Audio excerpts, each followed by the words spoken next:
Hey everybody, this is Rydo and we're back to another live stream of Shadowverse. Today is Wednesday, February the 24th. It's been a while, frankly, with this Eternal Awakening crossover advertisement. You would think we must be fairly close to that being over at this point. Because, yeah, this fighting game that they are cross-promoting, it's not like they've even scheduled it particularly well where things are happening. It's just more and more of this experience. Meanwhile, the smarter move would certainly be to promote their own story coming out on the front page, but I guess maybe Shadowverse makes some kind of money around that. Let's see, if we look at the battle pass, maybe that's what they're trying to wait for.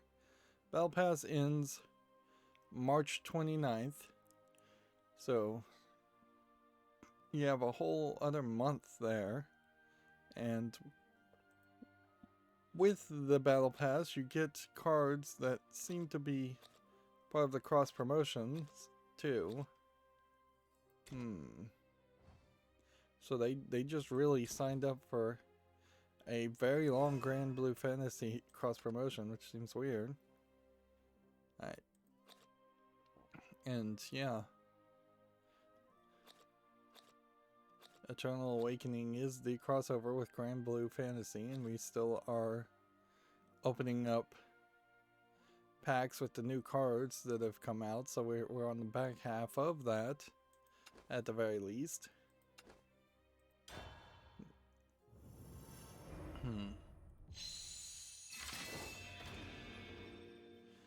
Although at a certain point, man, I'm not saying too much today. At a certain point, you are kind of running into this situation where Shadowverse itself kind of corrupts itself with card packs and cards potentially being different because of the tie-in with Grand Blue Fantasy. I guess that's not really the case. Like, we should check that and see how true that statement really is. And we still have 126 card packs to buy till we get to the tradables. Which, yeah, we're not gonna get there anytime soon. Let's go ahead and open, I guess, 2 today, because we had that whole week in which we didn't play. For the accountability section today, I am playing Danganronpa. It is kind of slow going, but I'm making progress. I'm about 5 minutes away from the point where I stopped watching Game Grumps, so I am going to start hitting new content, and at that point it is going to probably highlight that I don't pay attention as much as I think I do, or that I maybe am a little bit dumber as far as these murder mysteries go. But honestly, the murder mysteries are kind of incredibly dumb. I went through one more class trial, and once again the class trials are just wrecking me horribly. I didn't come over here and use the vials, which I need to do, but I mostly also have just been like trying to clean up my house, just actually doing some, I guess, spring cleaning before spring actually happens, on top of doing Danganronpa. And so there's a little bit of that still going on. See, yeah, this character feels like it is part of the other game, although it doesn't stand out too extremely weird. If anything, I guess maybe Shadowverse is so varied and it just doesn't have its own established feeling anyways, that you can pretty much add anything to it and nothing feels too crazy. Like this dragon feels a little weird. But a lot of the other stuff kind of doesn't. I mean, it is almost absolutely just anime. Like the generalized, if you've ever seen this in any anime anywhere, it might show up in Shadowverse. This character always looked out of place. But that character also kind of stands out completely by itself. This character kind of is out of place. This character is definitely out of place. I kind of have to wonder if even in Grand Blue Fantasy, being a fighting game, if the characters particularly synergize. At a certain level, I guess it doesn't really matter in a fighting game. This character's same, just out of place. Off theme.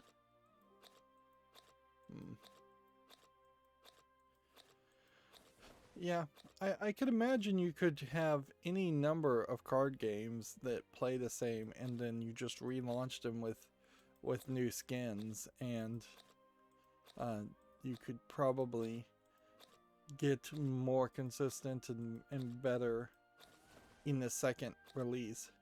If Magic the Gathering decided to create something called Magic the Gathering 2, they could probably take the best, most famous art for every card, every 2/2 bear, and skin that one famous art on that card and not bother to re-release like new prints.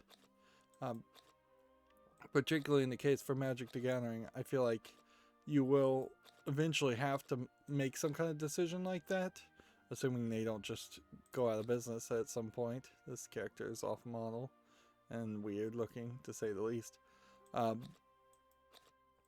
Because I have to assume at some point printing card packs is just not going to make sense. If we hit a point where 90 or 80% of all stores are replaced with just Amazon.com or direct shipping of some sort, this character's out of place too. It's all the platinum tier cards because those are the recognizable ones. Even this Wind Fairy doesn't really match with the other fairies we've seen in the game. Yeah, this guy's out of place too. So yeah, if everything is just replaced with direct shipping, at a certain point you stop having the impulse buys, and that could affect a lot of things like candy, but it is definitely going to affect a lot of toys and things that kids beg their parents to buy for them, which would potentially take a card game like Magic the Gathering or a card game like this fully digital. Well, this game is fully digital already, which then becomes an element of whether or not you can really bother to reanimate cards, whether that is something that is worth it because you can get microtransactions, which we'll have to see how microtransactions go. Like, there is many possibilities in the future, certainly, but one possibility is that people stop being so consumerist in America in particular, and in the West particularly, but heck, all around the world there's a lot of consumerism, and if there's a lot of backlash against microtransactions, then even bothering at some point to skin a game like this and make different skins of cards may not be really worth it. Although at a certain point that may just be the cost of doing business, is to add new free skins to cards. Of course, then you also have the confusion creep with collectible card games as more and more expansions come out. Yep. And of course, my first thought would be, if I was going to take a game like Shadowverse or Hearthstone or Magic the Gathering, is if I was going to make a mod and reskin everything and try and re-release it, I would just use probably anime waifus from like Destiny Child, because yeah, that would keep it fairly limited. Destiny Child in particular, and I won't talk too much about it since I over talk about that game a lot.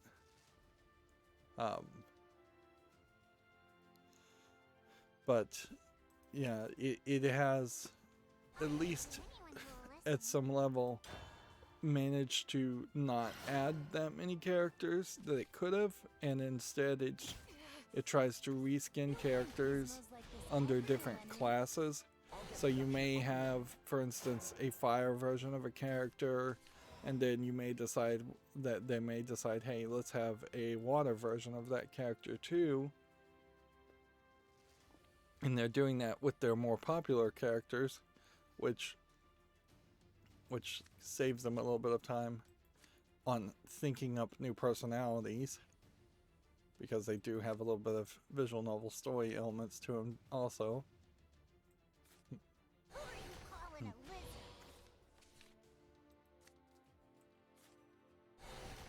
Let's see. Keep on playing.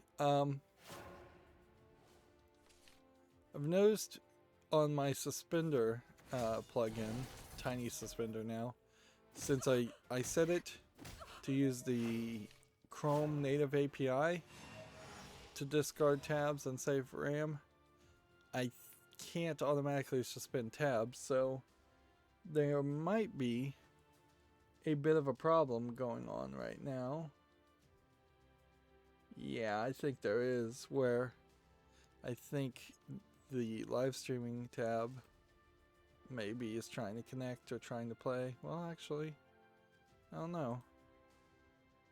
I don't know if it was or not. It may just be a network problem. I still haven't gotten around to working on the router. I've had more than a significant amount of time as far as burn-in.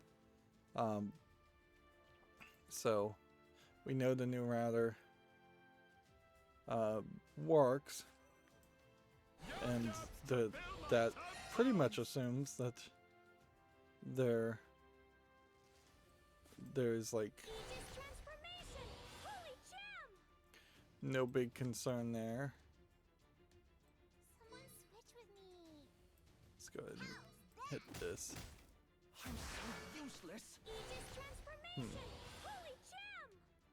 There we go. That's pretty good. Man, I feel like I'm half asleep. I feel like I sound like I'm half asleep when really I'm not that bad. Although I did wake up to an alarm going off in my house, a different alarm. I think it's my emergency weather radio that I had turned on to do weather alerts, making a very weird alarm. And by the time I got out of bed and started walking around my house looking for it, I couldn't find what was making the alarm, so could be something else. I did, however, certainly check to make sure all the smoke detectors and natural gas alarms and things like that were not going off, because that would be the first thing you would want to check, is make sure you're not accidentally poisoning yourself or burning yourself alive. But yeah, I've otherwise been woke up just fine, and I'm fairly awake. Just maybe not as woken up as I should be to be chatty. And this comes into play, bash and random enemy follower. Can we do this? Well, this hasn't been destroyed, so playing that doesn't really do anything.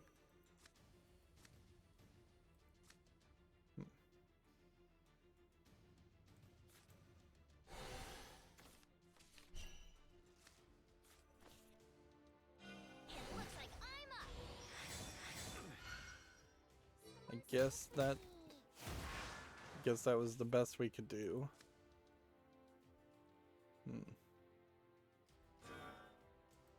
Okay. So yeah, I don't think we had any leftover video game news, so we are now back on track to just cover what came out, and if anything, I even curated a little bit of the video games.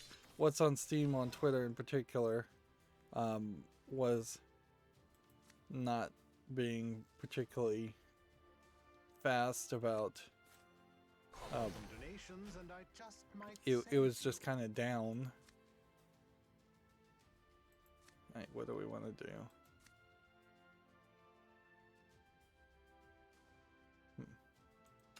Guess you evolve this. The greater the donation, the greater the blessing. Okay. So I hit this. And then do this to banish that. Is that how you treat That. a lady? And that.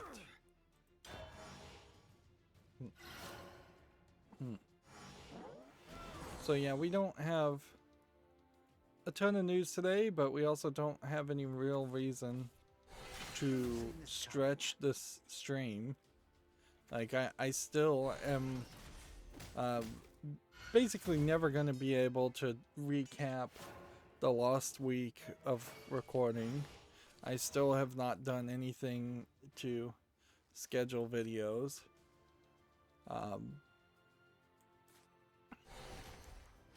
So there's definitely still stuff going on.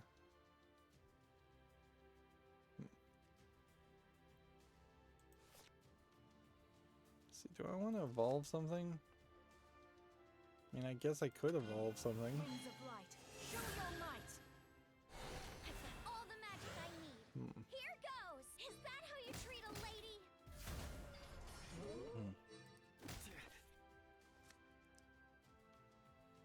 One more.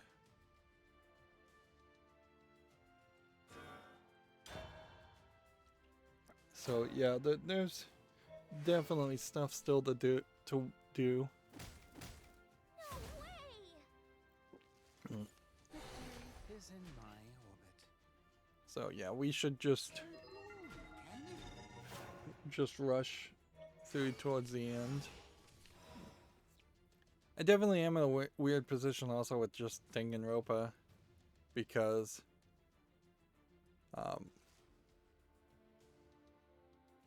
it is something that, well, I'm still probably only 2/3 of the way done with the game, and so there's still more down that level as far as gameplay to actually do. It is going to be fairly long haul journey. I just finished one class trial that was particularly disappointing. Trying not to spoil anything. A lot of your work, a lot of what was explained either was kind of explained wrong or just kind of didn't matter anyways. And they pretty much had to do that, or at least they felt the need to do that, so that they could move the overall story forward, and you could focus more on just taking out the moving the main story forward. Alright, hit that. And hit that. Then play that. Anyone who will listen.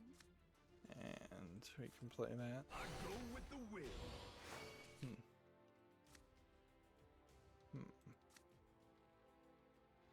I didn't know this was going to put it in my hand.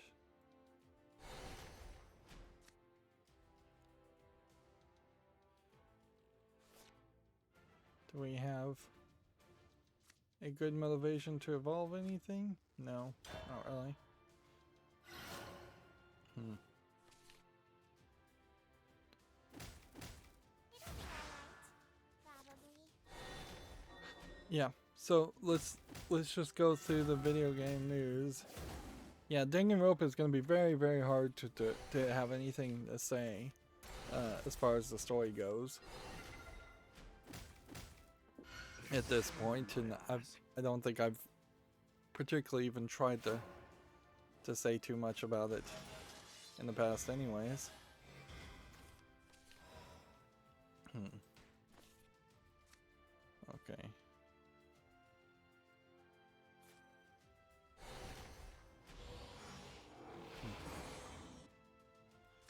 Alright, so now this would do still just one.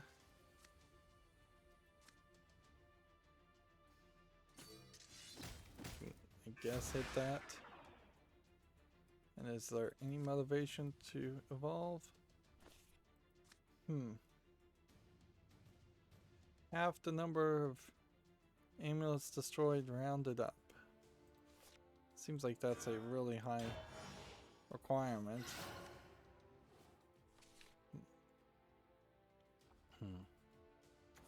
If I play one of these and evolve it, I can banish a character.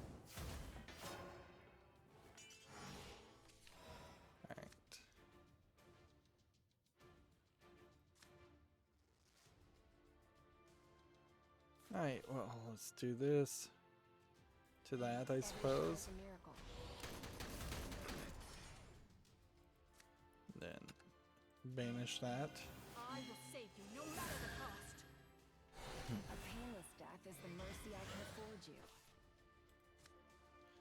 you. And 3 more turns. 2 more turns and this plays, so whatever Anvelt Judgment's canon is might win the game for me, but I'm not sure. Doesn't really feel like it. Alright, so we have a game on Steam. Now, this is a game that we had already seen teased or listed, and it seems like it's getting relisted on Steam. Because I definitely have seen this game before.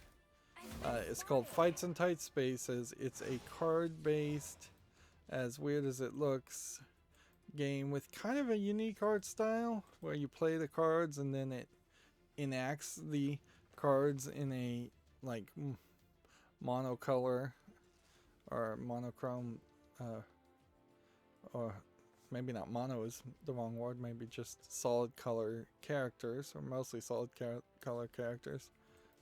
The thing about this game that struck me is it looked like there was a decent amount of animation that they were putting into it, and effort for what seems like a really silly reason, because if you were actually going to play a card game like this, it's going to be incredibly slow, and it really feels like you're just wasting a lot of resources to animate this or buy pre-made animations for a card game.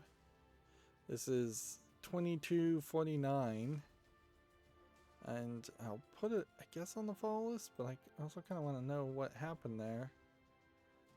Maybe I saw this prologue that was free, and maybe that's what I saw, because you can see the prologue here is overwhelmingly positive, but it very well may just be a matter of price, as it is.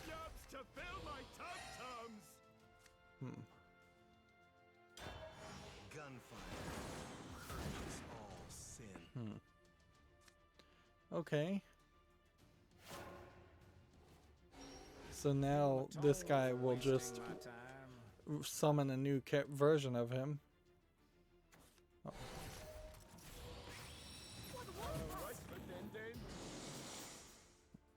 Well, what happened that it didn't resummon? I have no idea what happened there, but clearly that didn't work the way I had hoped.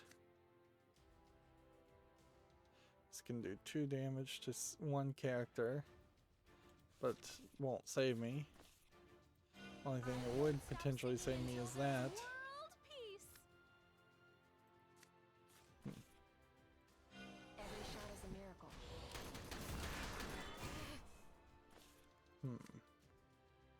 One more turn and I'll be able to play this, but I don't think that's going to be helpful either. Yeah, this may very well have been a case that I saw the prologue and that's where I recognized it. The prologues are increasingly becoming confusion points. How did that do damage? I thought I silenced it. I guess I only silenced it for my turn. Silence, of course, being not a key phrase that's used in anything. Well, let's try Dragoncraft. TechRaptor has an article here. Hackers find TV support for the Nintendo DS Lite. I've also, now that I've got new tabs, I'm back to the minimal scroll bar, which is useful. So apparently a TV out option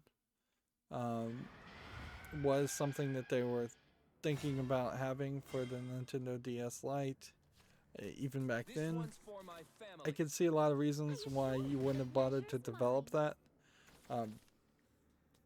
In particular, that since almost all the games for the Nintendo DS heavily cycled around the gimmicks that Nintendo was pushing for the DS, the touch screen with the stylus and the two screens, and that's just stuff that you can't easily emulate on a monitor with just controller inputs.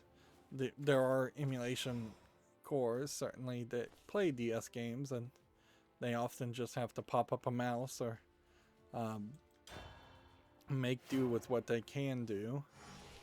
And the fact that it is only the DS Lite shows that this was probably a experiment in particular for developers only, and was never planned to actually come to the DS lineup because they wouldn't want to lose backward compatibility with games and start having to tell people that specific games are only playable with the DS Lite versus the DS, which would just create a lot of confusion. And eventually we kind of know that they created the Switch, which is where this all actually becomes implemented. Let's see. I always go with the flow. Because of course the Switch has TV out, although arguably even the Switch as it is now is not built from the ground up to ensure great compatibility with TV out, because they are still heavily focused on the ability to carry it around and use the screen on the system. And the Switch Lite doesn't have that TV out capability or dock capability, I don't think. Maybe there is some way to actually still use that. Okay. Oh man. Let's try throwing in a dragon's claw. I should have played that first.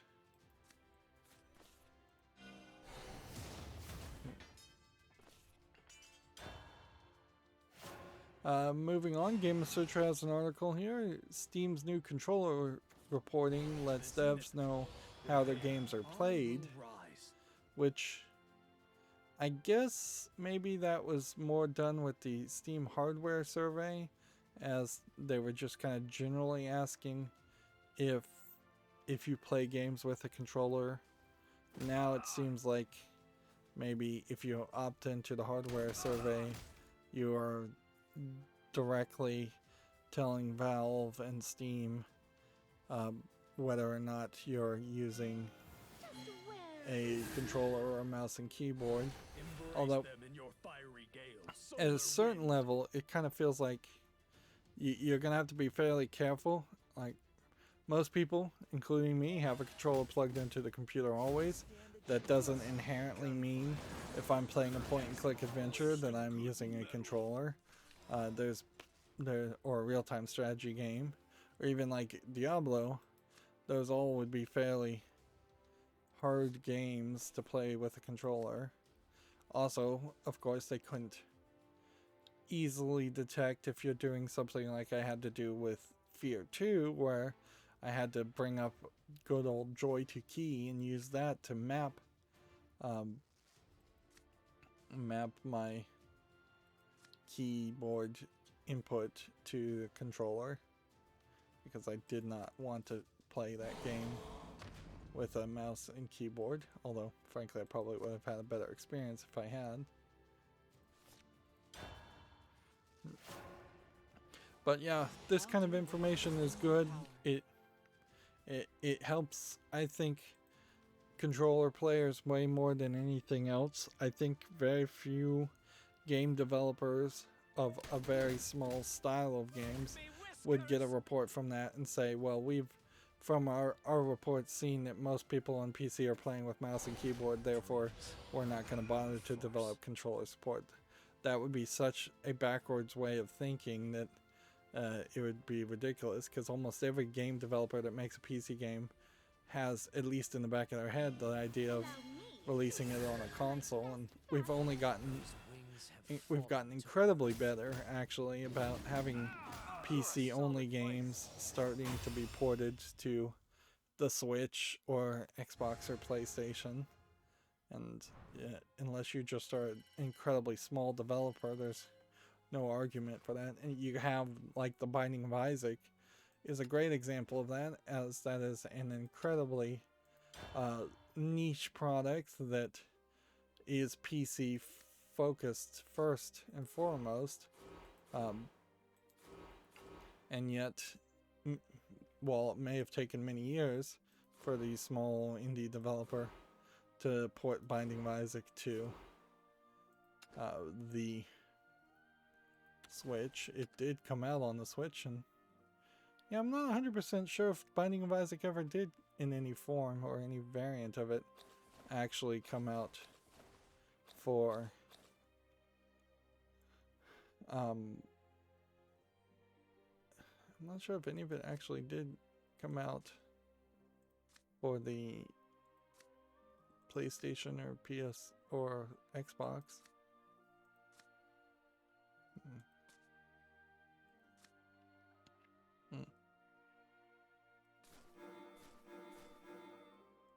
See, I'm just gonna pick some things.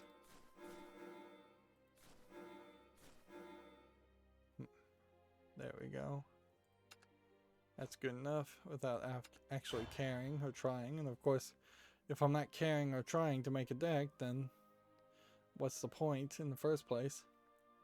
That is really a point there to highlight how after just the many years of playing Hearthstone and the maybe half a year of playing Magic the Gathering, I'm kind of burned out on collectible card games enough, and I never really got into Shadowverse enough to care.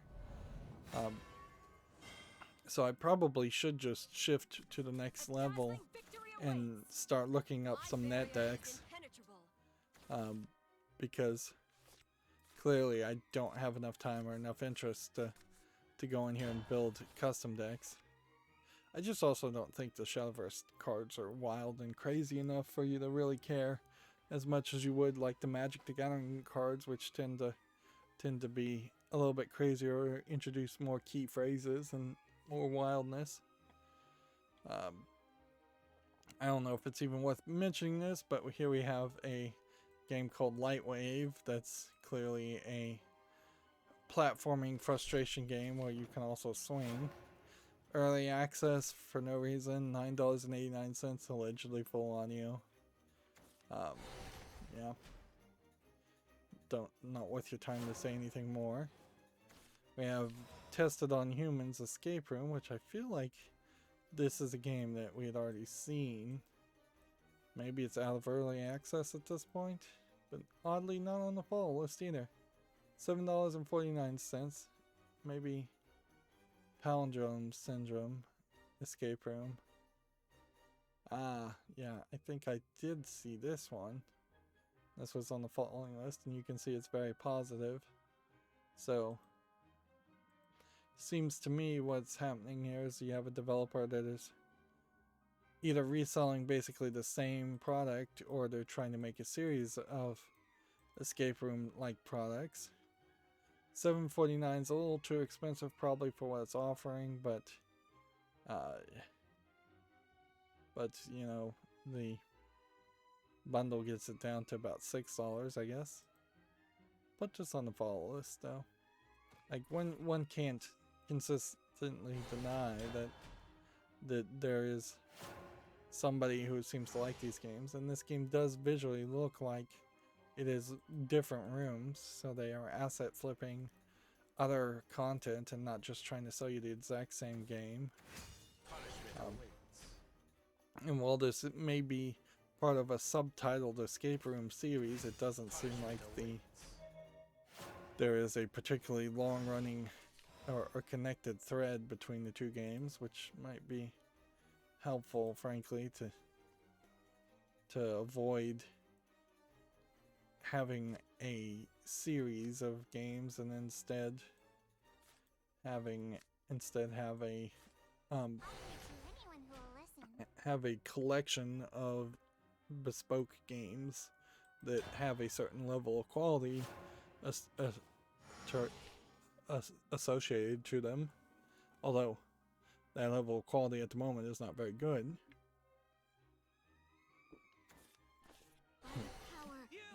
Into the wrong forest, friend. TechRaptor has an article here. Super Seducer 3 release date uncertain after Steam blocks the launch. So this would be the first incident in a very long time of Steam potentially saying no to a game.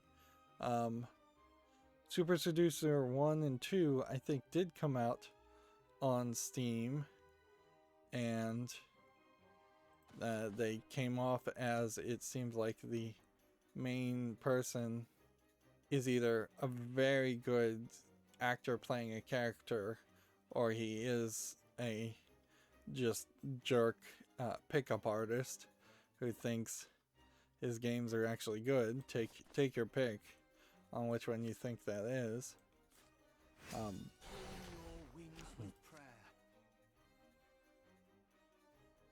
So yeah, there's the games for the likes of it, I don't think are particularly good. I think if I vaguely recall, Super Seducer 2 went even more extreme than Super Seducer 1 to catch more of the memesters who would buy that game, and all the streamers would play that game. Interesting. I cut myself somewhere. Oh, wonder how that happened.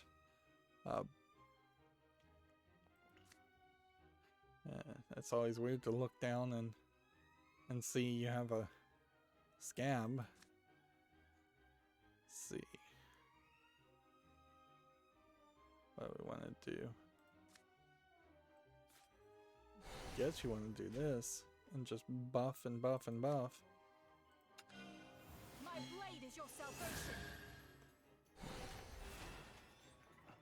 4/4 hit in the turn. If this guy can survive, Don't look so disappointed. then I'll wake up and he'll be a 6/6. And the next turn, or a 6/3.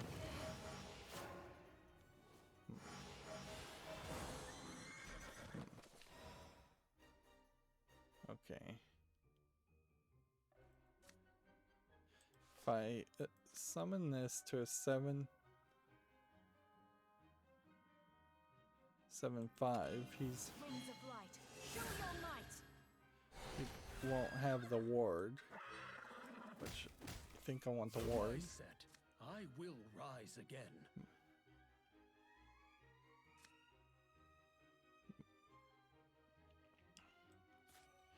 Then we can play this, which would then summon that. Okay, I see a strategy here. And then we can attack there.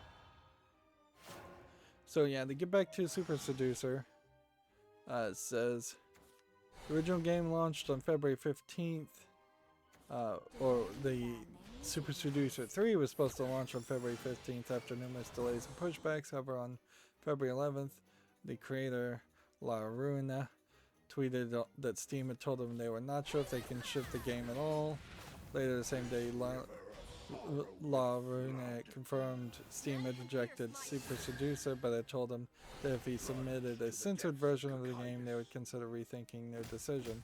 So, I have to assume that there must have been something in Super Seducer 2 and Super Seducer 3, since it's like full motion videos where he's basically getting people topless or naked at some point.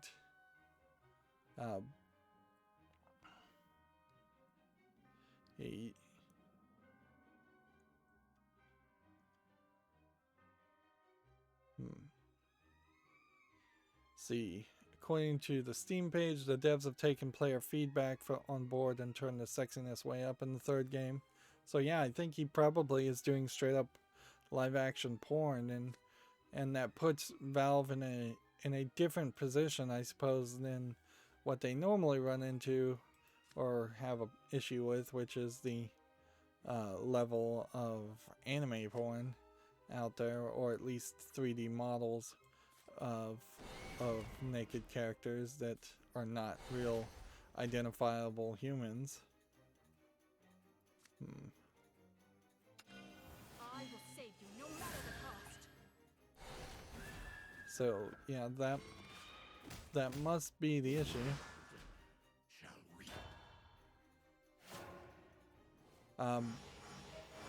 If the idea, there's a video here, but I'm not going to show it just in case. Yeah, immediately in the video I see a girl in fishnet stockings, and all the image is focusing on girls' butts. She was in a thong though, she wasn't like bare bottomed in fishnet stockings. Now I'm seeing a girl dropping her panties, although you're not seeing anything. It's zoomed to her feet.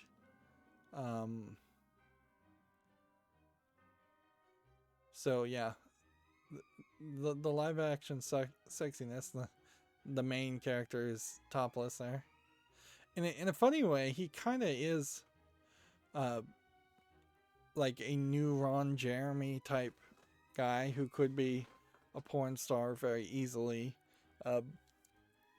in that he looks like a skinny, somewhat relatable character instead of being like overly muscular and overly endowed. I'm sure he's average at best there. It's kind of more the attitude and the things that were said in the previous Super Seducers games that seem to be objectionable, or just playing out a pickup artist's fantasy more than anything, and it seems like they're still going down that way for fantasy fulfillment. And at a certain level, I think there's a lot of people that don't want to support and don't like pickup artist ideas. I think probably I would agree with not supporting pickup artist ideas, because it kind of is based on the idea of manipulating people and being rude to people. But yeah, there hasn't so far been a full live action game with a lot of suggestive imagery, if not full on nudity. The trailer didn't show any full on nudity, but there is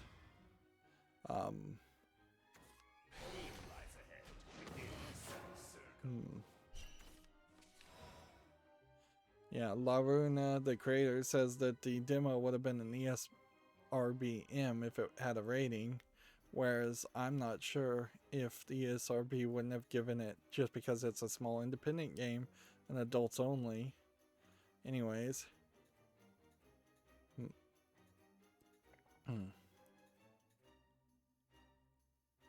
But yeah. I think there is probably also an argument that Steam may just not want to do business with Lava Runner. He probably isn't the most ideal partner, and that as much as I decry the idea of censorship, at a certain point I also decry the fact that there is just like no curation as far as what people want on the Steam storefront. So yeah, we have seen some fairly consistent garbage show up on Steam, and if Super Seducer is the kind of garbage that Valve doesn't want on their storefront, that's fine. Super Seducer as a game clearly would be better suited if it was on an adult website that that just allows straight up porn, because that's really what you're doing here, is you're effectively making a full motion video game that is somewhat like Leisure Suit Larry, where in a world in a time when creating something like Leisure Suit Larry doesn't really make sense. And I just don't know if the main character is in on the joke. Here I'm watching someone play Super Seducer 2 on YouTube and skipping around, and I am definitely not seeing any real sex problems as far as nudity or anything. Yeah. And in all fairness, like, he does say the game is less sexy than a music video, and I kind of agree with him, but then also Epic Games and Good Old Games have said no to Super Seducer 3. It probably is one of those games that would be better suited to be self-sold or sold on an adult site. Like, at a certain point, I guess the question is, what are you really trying to make as a game? What is the gameplay mechanic in the loop here? Because the game is a full motion video game, if it's anything like Super Seducer 1 as I remember it, where it would present you different scenarios and then you would pick one to four dialogue text. So it's basically a branching path, maybe visual novel. I don't even know if it was branching path. I think it kind of just told you were wrong if you didn't choose the right answers. So it's basically just a visual novel or like a Telltale game. And there's really not any other gameplay mechanic that I know of. And it is mostly just an excuse for La Ruiner to probably pay a bunch of actresses or wannabe actresses or porn stars to be in his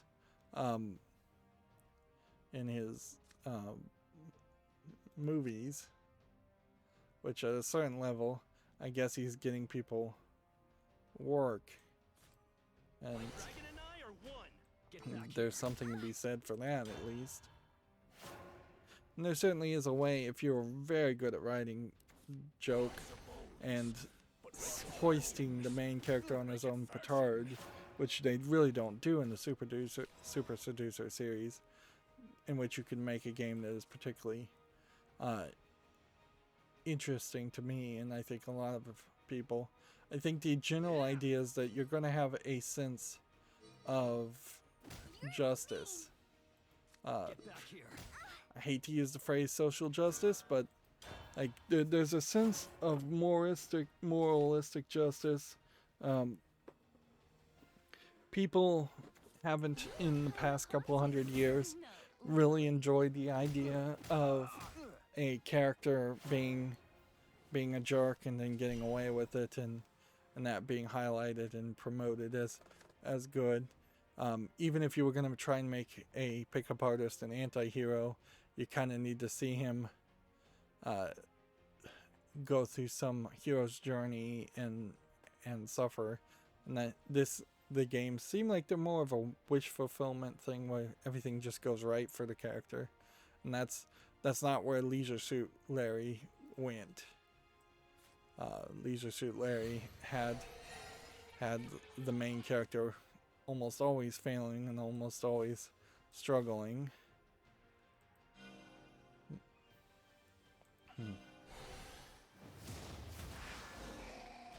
So, yeah, that element is, I think, sorely missing from this idea.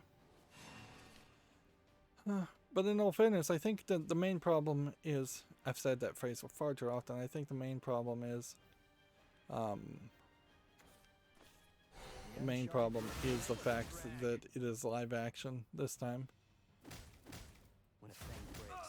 And yeah, I could certainly see Valve not wanting to let more live action troll joke games on their storefront. If anything, I'd like to see Valve and Steam specifically decide to get rid of a lot of the live action troll games, because there's probably 5 or 6 creators of games like that that flood Steam. Unfortunately, those games sell, and I guess they're not so overtly offensive, other than offensive to quality, that it's hard to make the justification to curate those games out. And as soon as Valve goes deep down the well of curation, there's going to be a lot of claims as to why isn't there more curation in general. You would think right now working from home would be kind of the ideal point to reset how a lot of people's jobs work and what a lot of people do. I could easily see if I was like in charge of Valve, I could tell somebody, hey, you're gonna work from home, we want you to look through all the new Steam games, and we want you just to give them a thumbs up or thumbs down as far as whether you think they're quality. You give that maybe to a group of 6 to 12 people, and then you've got just a council of quality of people going thumbs up and thumbs down. Somebody should be looking at those games anyways. I'm not sure we didn't already cover this, but TechRaptor has a review for Cursed of the Dead Gods, which looks like it is kind of a Diablo clone.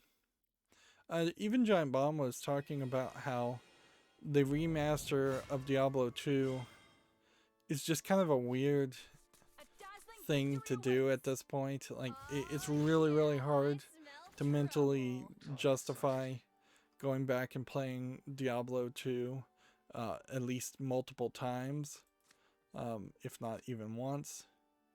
I could see myself personally going back and playing it once and then that being it, because it's just such a time commitment, and it's not like they're adding new content or anything to it, which they really couldn't. They're just making the graphics 3D and maybe adding controller support, and that's pretty much it. Higher resolutions might make more sense for a game like that, so if you can play it with like a huge 26:1 widescreen monitor, and that's the native resolution the game engine is running at, that would be interesting, but there's very few people that would ever have a setup like that.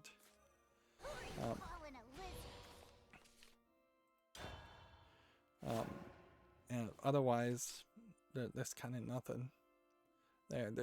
You can't particularly automate the process or speed things up.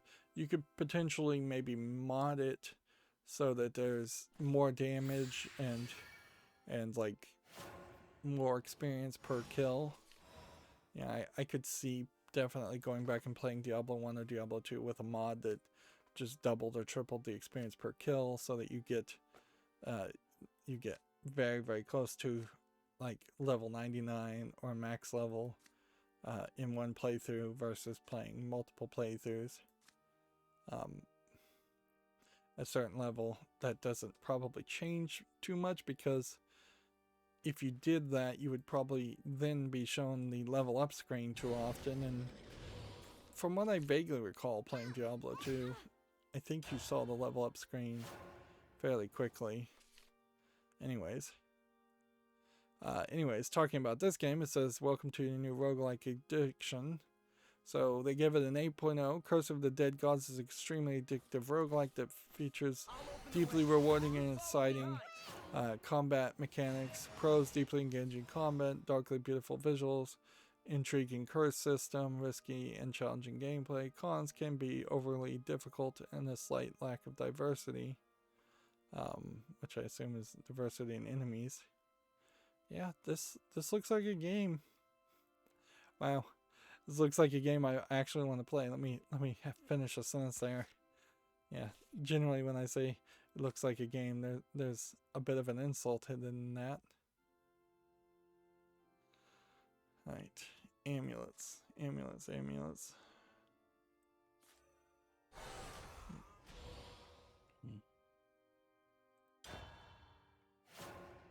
So I'll have to...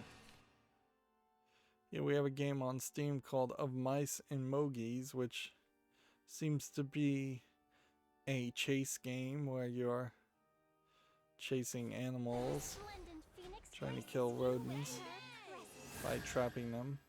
So it's basically a puzzle game. This is $8.49, English and German. Yeah, I don't think that there's enough game here to justify that. It also doesn't seem like there's really a system between what kind of animals can kill other animals. It seems like if you just trap them, you will probably kill them. This is the kind of game that if this had come out in the 90s, this probably would have sold very well at that price. But it just doesn't make any sense in modern time for that price tag. Can do that.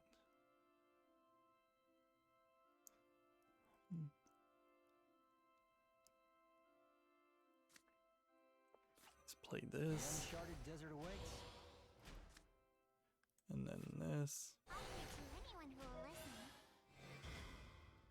And then should we evolve? I guess we should.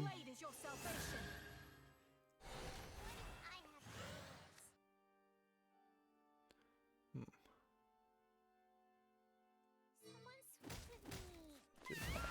And then play that. Here we have a game called Drunken Fight Simulator, which clearly this is going to be a low effort asset flip game. You can see it's already mixed. It's $1.99, English only. I need to hurry up. Yeah, I'm dragging, certainly. Gemetsu has El Shaddai Ascension of the Metatron for PC with its first screenshots. This was a very interesting game when it came out originally 10 years ago. It never really got a sequel. It kind of got a spiritual sequel. The graphics probably aren't going to look particularly great, and they already had their like own unique art style, so it's not surprising that the graphics are going to feel a little weird. This is almost certainly a passion project as far as the creator of the game, and it clearly doesn't have a lot of support from any publisher or probably any audience really either. Can we play any amulets?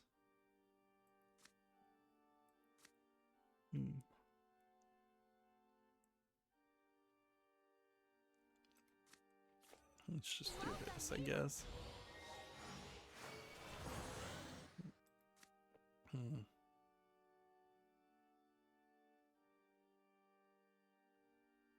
So play this with a 9. Why does it say 3? Oh, because I can play this right now. This river of sorrow will flood. Right, and let's just go ahead and evolve. Prince of Cositus. Cositus? Is that? Yeah, Cositus. That's how you pronounce that. Moving on, TechRaptor has an audio article. Mario dances joyously with a new created 3D Mario rig. Joyously. This is available for free use in SFW projects. I don't know what SFW means in this case, whether that's safe for work. There's almost certainly going to be a DMCA, the takedown on this. Unlike, say, a real person where you could potentially build the likeness of a real person without calling it the same name, and maybe have a case for not copyright infringement, but still you'd have to fight it in court. You have, in this instance, it being called Mario with iconic Mario 3D imagery and the iconic Mario hat. So, I mean, this is just straight up copyright infringement that obviously is not going to just get a endorsement by Nintendo. This is one of those instances where they've intentionally released an article talking about this, knowing that it was going to get removed fairly quickly. Union Burst 8 is about to happen. So we could go 7-7, and then we could make that 8-8. We could kill that. Or we can kind of wait. And do that.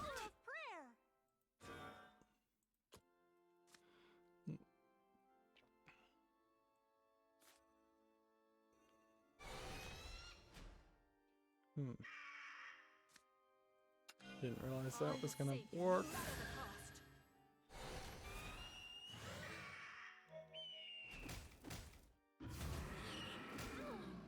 Wow, that worked way better than I could have ever hoped. Alright, well, this next game is just called Black Baby, and it literally is just a black baby. Which, yeah, that's probably racist and offensive, on top of just being an asset flip. $4.99 English only. You run into a problem certainly when you have a game like this, and it clearly is just garbage. I mean, honestly, this might be one that even deserves to be flagged. See what we can flag it for.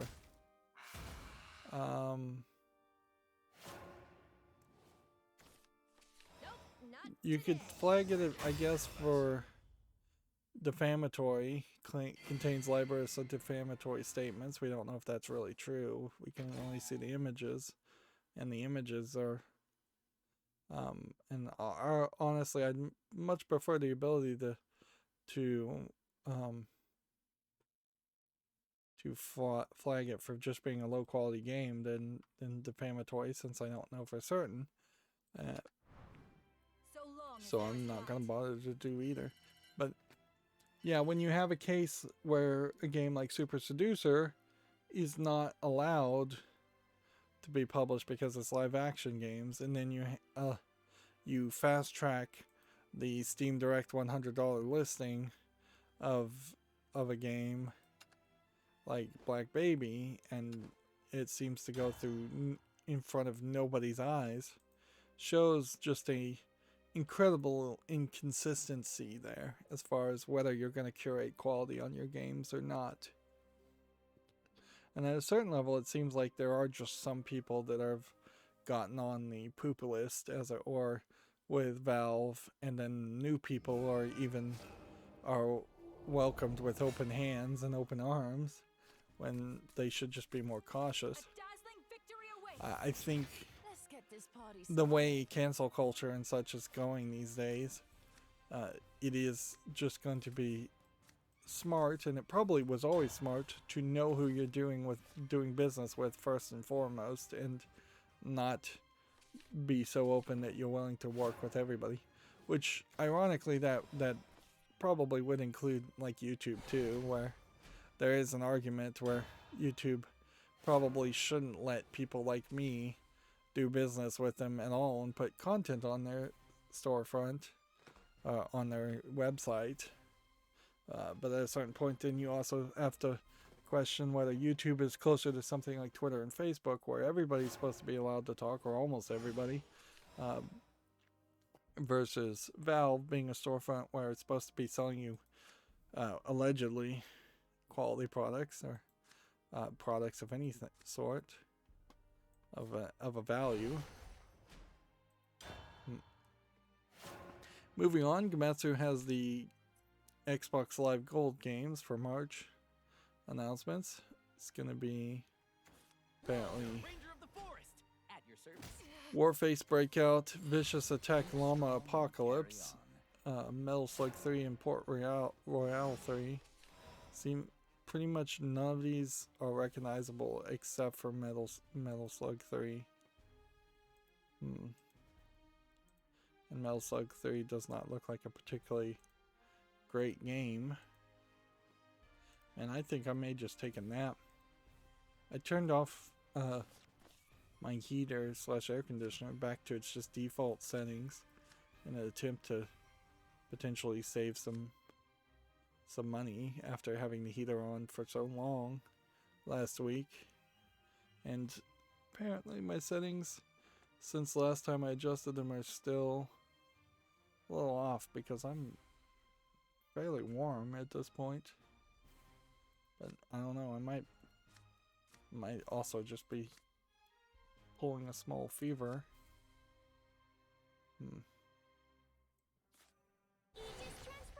Yeah, that wouldn't really surprise me that much, as if I was somehow getting a small cold or something.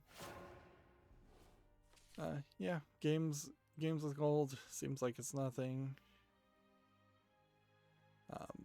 I don't know, it's barely news to even talk about. I'm doing a lot of ahs and ums today too.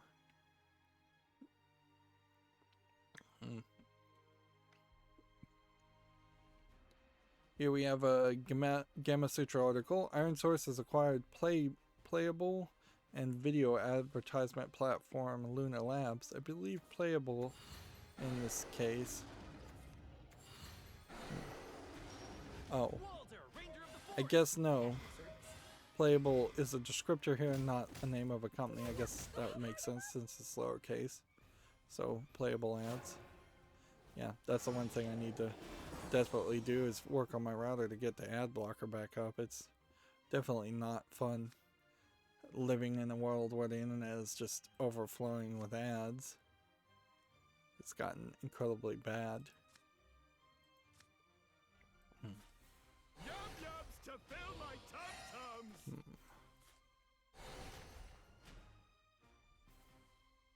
Let's see. Evolve. Can't evolve anyways.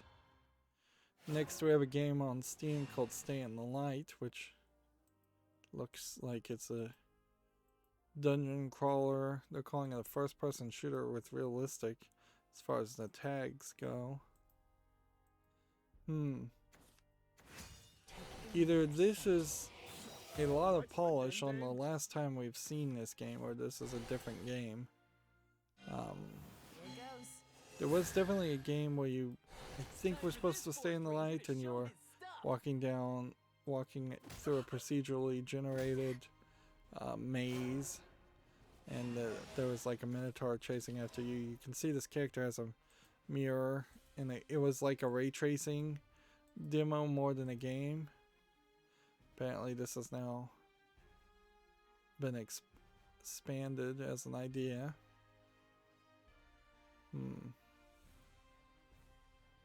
So yeah, this is the game I guess I can put on the fall list as a ray tracing demo, considering how I've done absolutely nothing with my ray tracing video card since getting it, except for play control. And Control's ray tracing ability on that wasn't particularly great.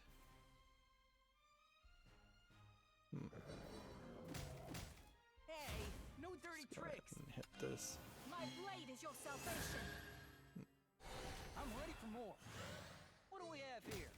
But also, I suppose it is worth saying that I am completely uninterested in ray tracing at this level.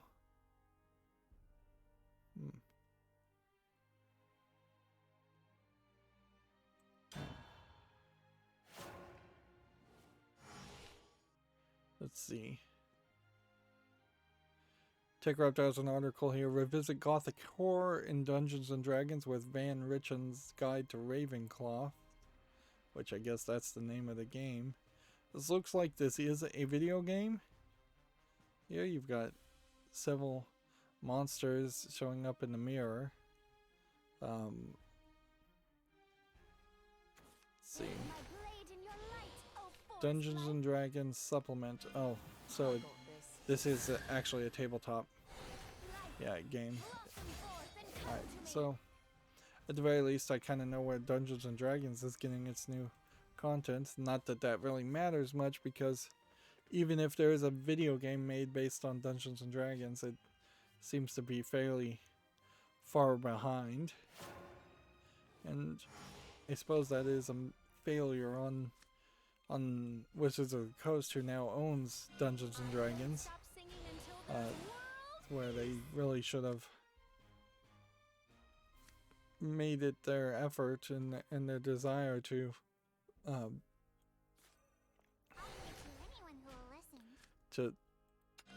have a digital version of every new expansion as close to day one as possible.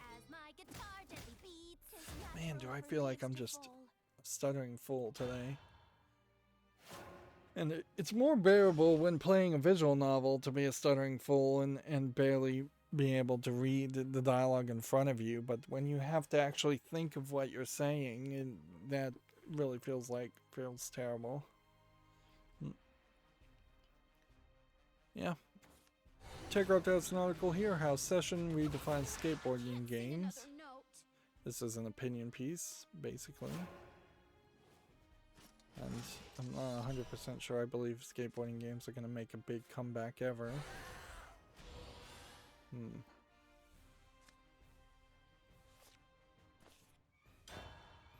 Sadly, one of the things that I think will probably hold back skating, and the concept of skating being interesting, is the fact that the police in the United States have just become seemingly more obvious and brazen about their aggressions and their willingness to shoot people. So it felt a lot safer when I was in junior high and high school to potentially go and skate in some place you're not supposed to skate and maybe get a ticket or get chased by the police, whereas now I'd be a little bit afraid if I were to want to go skate somewhere. I would be afraid that somebody's just going to straight shoot first and ask questions later. And if that's how I feel as somebody who's never skated and never was a skater, I can't help but assume that that's somewhat the attitude of potential new skaters. Well, this next game I'm looking at on Steam is called Dark Kilson, and it's a poorly drawn, like sketchbook drawn bear in like a horror game who seems to be completely naked with a black bar over his phallus, and this just feels incredibly crazy and weird. It's 89 cents, but it supports only Portuguese and Brazil language too. So yeah, just some weirdness there. Some major weirdness there. And of course that's not a game that's going to make it to the fall list. Gamatsu has an article. Dungeon Defenders Awaken launches for the Xbox One on March 17th and the PS4 and Switch later in 2021. Do we have a bit of a trailer here? We haven't spent a lot of time watching trailers lately. This one's for my family. Time for me to prove Yeah, it myself. seems like this is kind of a small level design, player versus player arena battler. or maybe not player versus player, maybe just small arena battler in general.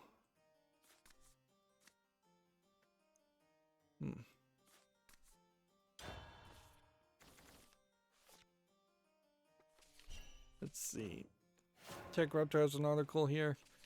Days Gone PC version releases this spring and leads the PlayStation PC charge. So the Jim Ryan, the head of PlayStation, had an interview with GQ. What's funny here is that Giant Bomb said that this kind of made it feel like Jim Ryan was European and that PlayStation was now being run out of the European office, which is completely wrong. But at this point, me even listening to Giant Bomb is just a waste of time. It's like they're getting their information wrong. They're not reviewing but maybe one game a week at most between 8 people. They've got nothing to say. Of course, I've been saying I should stop listening to them for probably 6 months now, and I've failed to find something to unsubscribe from it. There is some weirdness, as it were, as far as releasing Days Gone, a game that undersold quite a bit and wasn't a particularly great game on PC. I mean, I guess they just want to recoup that money. And certainly we have seen that or we've wanted to see PlayStation games make their way to PC for a long time, so I'm happy for that part. I'm just not particularly happy for the for the quality of their first frontline release. Although in fairness, I guess Far Cry Primal might have been the first PC game that they've released of a generation. So, and that was a much better game. Days Gone also ran into problems where seemingly all the characters, all the zombies looked like they were darker skinned, and they got accused of racism. I believe there was also a point where in a demo or something they showed zombies of children running in large hordes after the main character.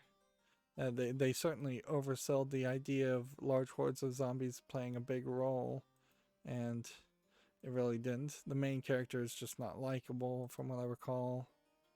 I think they got rid of the children models. I'm not sure there were ever any female zombie models, which also can bring about the idea of sexism and the fact that you're fighting just men zombies.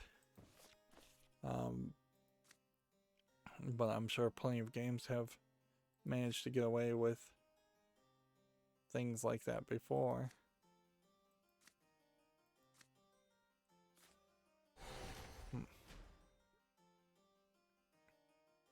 But overall, regardless of any of the original controversies that came out, or the non-controversies, frankly, that came out around Days Gone, the main problem with Days Gone generally is that it's just a generic zombie game in a world that really did not have time for a new generic zombie game. This is a interesting article because I have yet to see this reported by anyone else or repeated since yesterday. But you have this thegamer.com article. There's a report that Techland is bleeding talent due to autocratic management, bad feedback, and lack of direction, which, of all of the complaints to have about management, these are very basic complaints and kind of pathetic complaints. Like, at the very least, when there's a Me Too style cancel complaint around a video game company, the accusations tend to be like fairly legitimate sounding, but just to break it down, autocratic management, as in management that demands all the power and they are authoritarian. That's pretty much every manager ever. Bad feedback, yeah, that's probably 99% of all managers. Lack of direction, yeah, that's probably another 99% of directors, that they are idiots that aren't qualified to be managers, or very often their manager roles don't need to exist at all. It's always bureaucracy, and at a certain level, if we had universal basic income, we could probably benefit a lot of managers and mid-managers anyways, because we could get them out of positions where they don't need to be and just have them sit at home. That would probably drive a lot of managers crazy too, not being able to bully or boss people around. Or you have just the normal assumption where all the low-level employees take the universal basic income, and then they don't have any employees to manage anyways. Let's see. Yeah, getting feedback of it's poop is, I mean, you take that and you just take that feedback and you ignore it, pretty much. In fact, this is probably the feedback you would get from many game players anyways. At a certain level, if you know who you're talking to and you trust their own taste and their own ability to self-evaluate, coming back and saying it's poop isn't even bad, because I can definitely attest that if I had a manager and he said your YouTube content is poop, I'd be like, yeah, I know. I don't put enough time into it. I don't have the resources. I'm not enthusiastic about editing myself down and taking out all the ums and ahs, and I'm not trying to put on a personality or script anything. I don't need a manager personally to tell me things I already know. Whereas there are definitely some managers out there, and this is mostly me just being a contrarian at the moment saying all this, but there are managers out there certainly that will just repeat themselves and go over every single detail and just try and rail you and drive you crazy basically by nitpicking. This article says it was with 10 current and former Techland staff. That's pretty bad. The fish rots from the head is a quote that somebody used.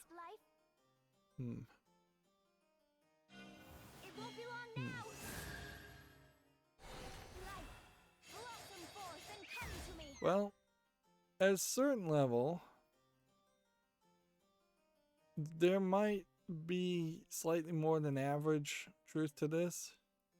There also might be fact that Techland is kind of a European country, and all the European country workers are fairly laid back, so trying to compete in the rest of the world creates a work environment much closer to the working in the United States than what the employees of a European country might be willing to tolerate.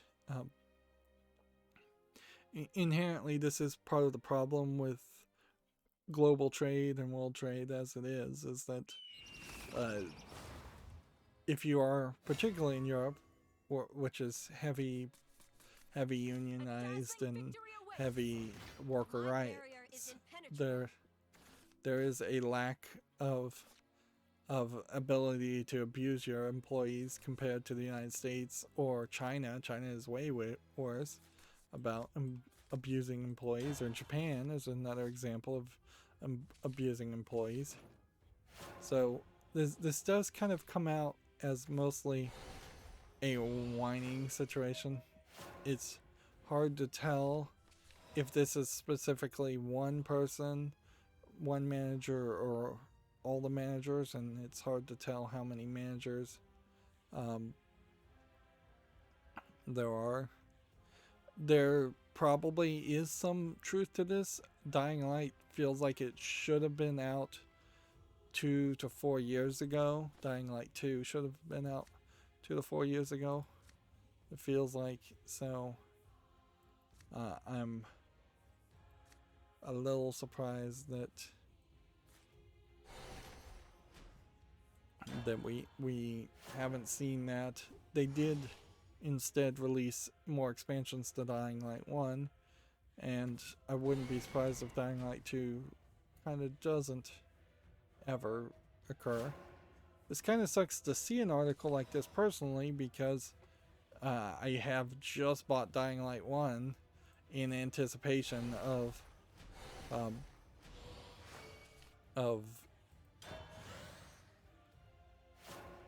yeah, I just bought Dying Light 1 in anticipation of trying to play it and getting it all the way covered before Dying Light 2 came out. This may very well be a case of Cyberpunk 2077 also being a warning shot across the bow as far as game publishers and game developers overworking and abusing their employees, and then that leading to a lower quality product. So we may find out that Dying Light 2 is pretty bad. If anything, there's probably a very good argument to not have serialized zombie games anyways, that they should be standalone stories. Even so, instead of having a game called Dying Light 2, there should just be a spiritual successor. From the creators of Dying Light, we have this new game in a new universe that tells a slightly different story with zombies. That would be a little weird, but not insanely weird. Salvation lies in reasoned judgment. Okay, let's hit My this. blade is your salvation. Wisdom is divinity, be just. If anything, there's a certain level of interest in just seeing if this article gets bigger coverage, or if it just kind of dies because nobody wants to confirm it, or nobody cares to publish that article, or Techland somehow manages to kill it. I wouldn't be surprised if Techland and many video game companies are able to kill certain stories. Moving on, we have a TechRaptor article here. Gran Turismo 7 has been delayed to 2020 due to COVID. Every shot is a A miracle. lot of delays certainly are going to come around and be blamed on COVID. None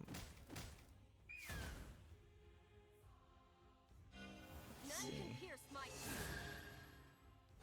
A painless death is the mercy I can afford you.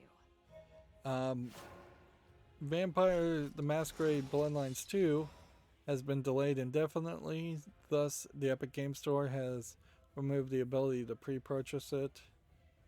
Apparently, so far they haven't said anything about refunding people who pre-purchased it. They not only have they delayed it indefinitely, they have split paths with the people working on the game, so there's definitely some problems there. Some suspect that maybe Bloodlines 2 is just never going to be anywhere as good as it had been hyped up and selling itself as. There's also suspicion that they didn't want to do a Cyberpunk 2077 type release. There's also suspicion that Already a proper lady, you know. that it is just bad blood between the creators and the developers. That would also make sense. Of light. Show your might. I have that suspicion.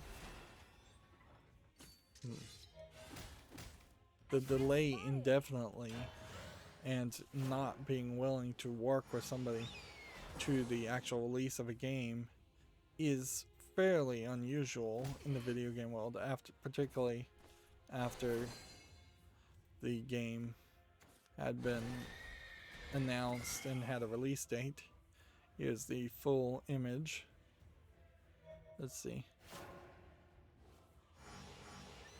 Bloodlines 2 is still in development. They made the decision that Hardsuit Labs will no longer be leading the development. They will no longer be releasing in 2021. This may be that they are just it's stuck in development hell, though. The way this is phrased, they say leading the development instead of the idea that they've completely parted ways. So it may be that there was another story I saw that said they parted ways.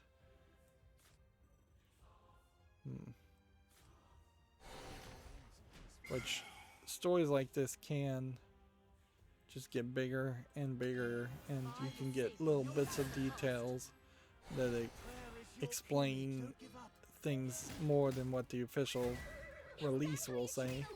Of course, also, they can snowball with fake news and wrong information. Gematsu has this article. Sony Interactive Entertainment has, quote, strong ties to Japanese licensees will continue to strengthen going forward. This is Jim Ryan, the CEO. However, there's no comment on new titles by the Japanese studio.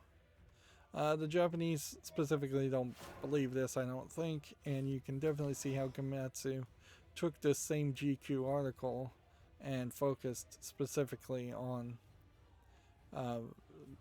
the Japanese bend on that story, which I'm sure Jim Ryan was hoping for them not to do that. 3 defense, 10 ally.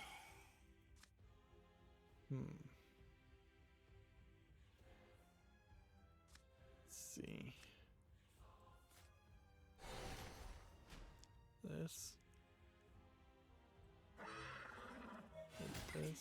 Is that how you treat a And lady?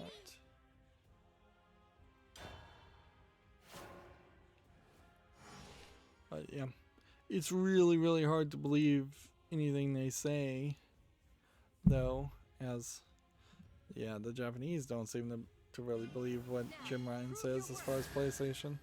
It'd be very weird, particularly at this moment, for them to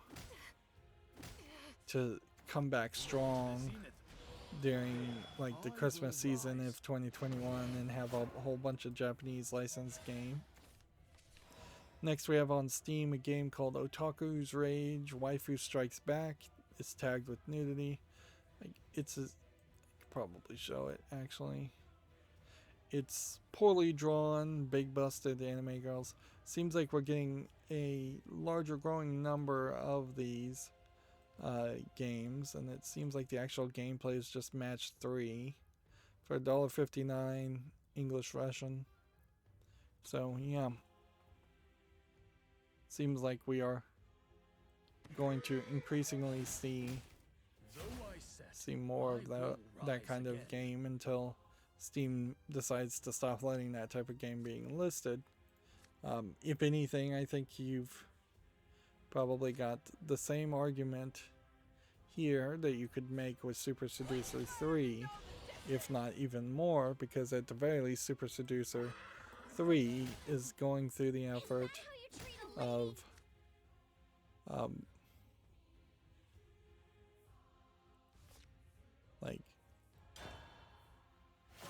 Super Seducer 3 is at least going through the effort of recording actual live action video.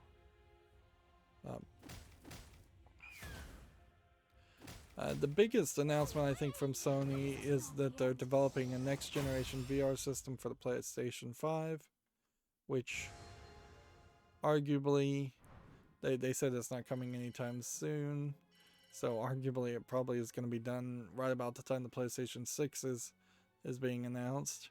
They also didn't bother to create any new PlayStation camera for the PlayStation 5. So I think you're basically using the PlayStation Eye from the PS3 still, which almost certainly I would have to assume needs to be some kind of refresh to that just for higher quality images when the new VR system comes out, assuming it needs a camera. They also said that they're working on the controller to integrate better controller features You must die. as far as what you would use, so no more of the microphone type things.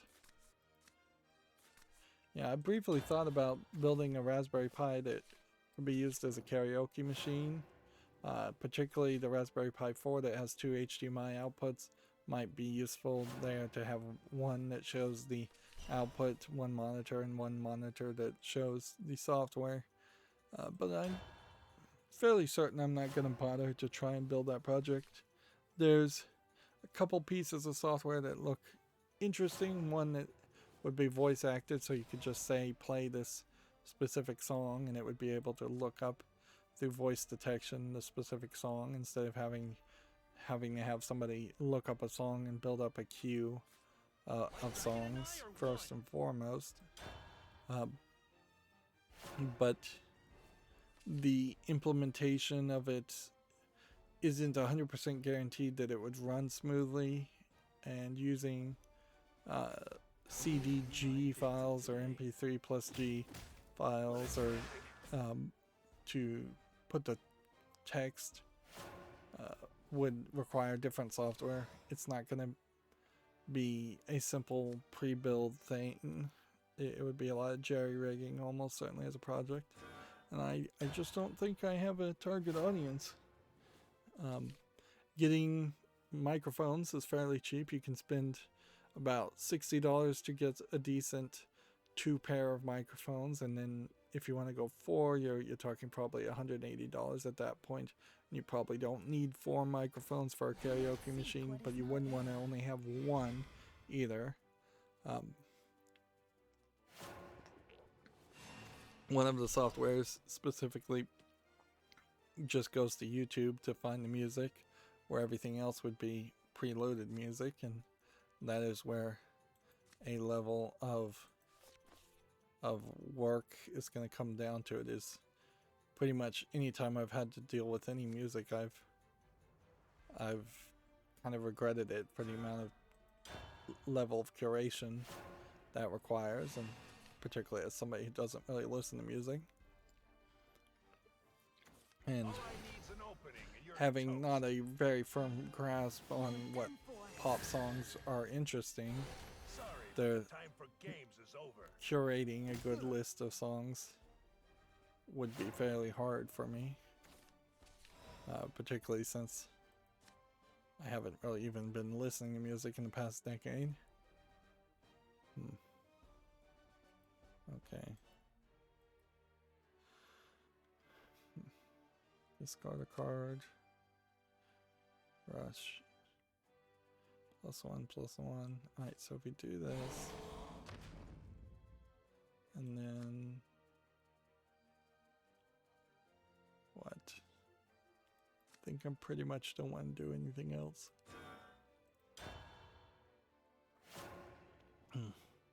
But yeah, there is an idea there. There certainly is a project that would make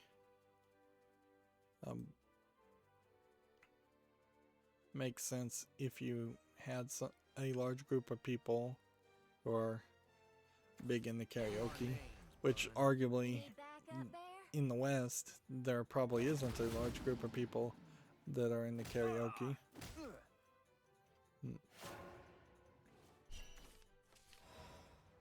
There are machines certainly you can get, and machines would be cheaper in the short run.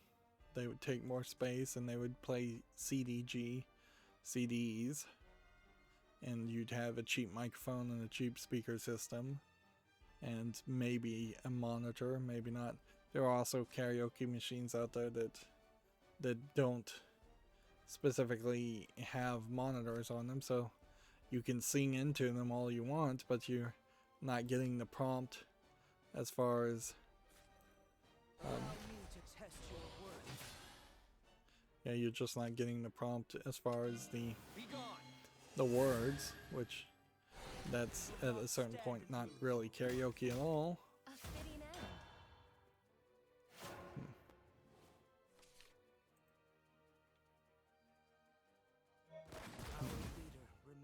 absence.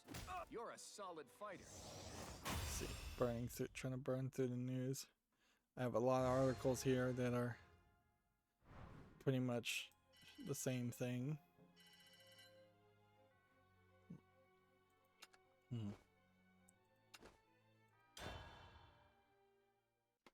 See, when you hear Gamma Sutra here, it says Paradox has removed Hardsuit Labs as Bloodlines 2 developer, and the title is delayed indefinitely.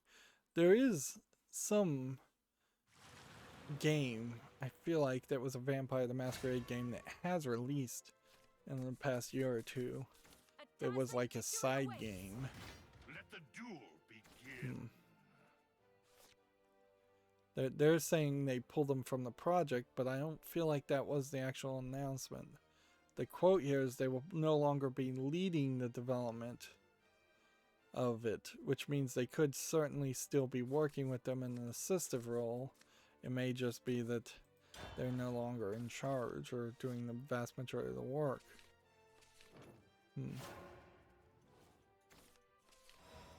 A unnamed new studio has already been hired to finish work on the game. It would be incredibly flippant for it to be a case of them just going with a new studio because they wanted to, or they liked the new studio. That'd be insane. You would start a new project with a new studio and not have them come in and rescue an old project.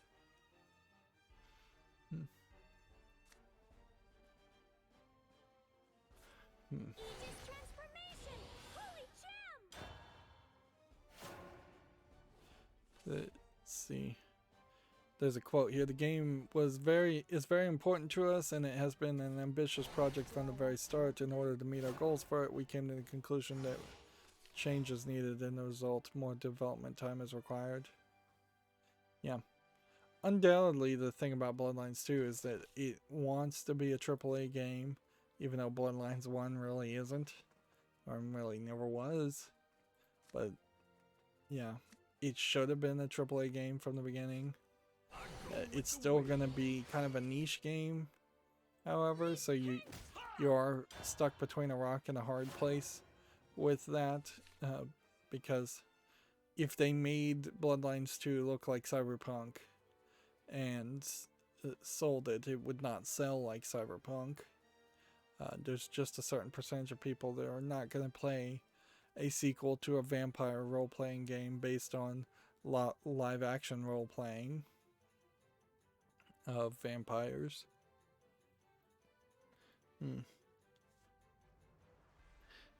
So yeah, they need to keep everything in scale and just try to do the best they can with the graphics and the story, so it's not super long.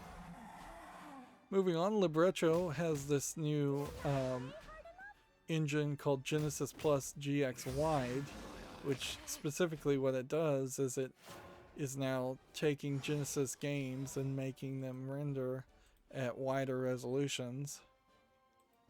See if we can see some footage here. This is kind of experimental. So here you have like Mortal Kombat 2. Normally you can see there's not a ton of space in between the edges and the life bars.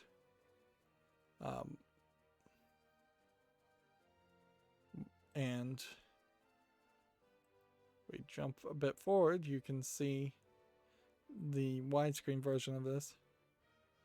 Now, the Genesis inherently, I don't think, was ever designed to be at like a 16:9 ratio or different resolutions, so it is kind of shocking that you could even get any progress here.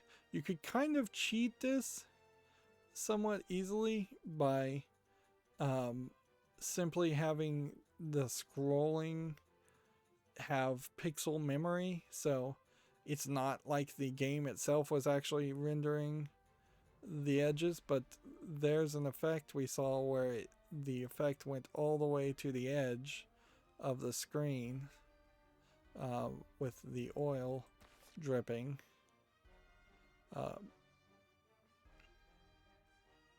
So it is actually being rendered in engine, which I am a little bit shocked that they've been able to get that to work. However, at a certain point, there is also a level of You look kind of no, literally. Prepare yourself. there's a level where that is just not accurately emulating what the game looks like. I don't think too many people would care about that.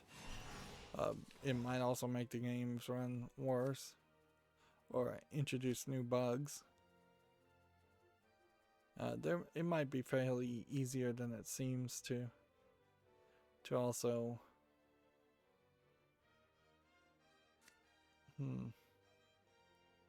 eliminate or just change the internal resolution of something. Right, well,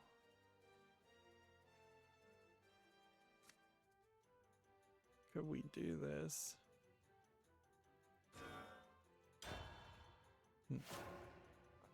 Currently, this is only available for these operating systems, so Raspberry Pi not being included here, but like Windows and Linux certainly is included as far as widescreen.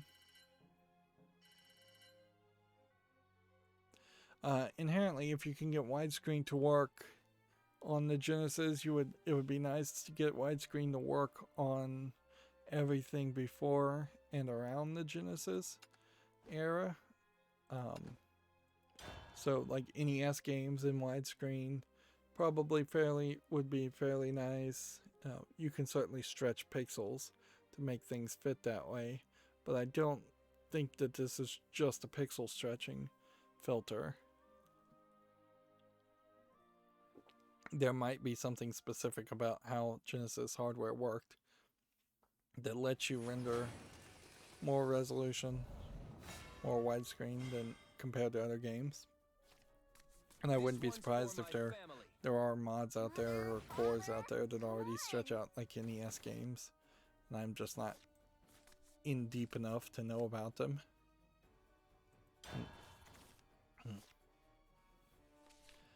Moving on, Gematsu has an article here. The PlayStation Play at Home initiative returns with a free Ratchet and Clank, a Funimation offer, and more. So, let's see. Starting March 25th, Funimation, a joint venture of Sony Picture Entertainment and Aniplex of Japan, will have extended access for new subscribers to Funimation or Walk Any in countries they are available. So that almost in a weird way pushes to a lack of focus on the part of PlayStation that their Play at Home initiative is a Ratchet and Clank game, which is not a first party title from PlayStation, and promoting anime instead of actually playing games. And you really are not going to be able to make the argument these days that the PlayStation 5 at its price tag is really an anime watching DVD player. You can't recapture the success that the PlayStation 2 had as being a cheap, good quality DVD player.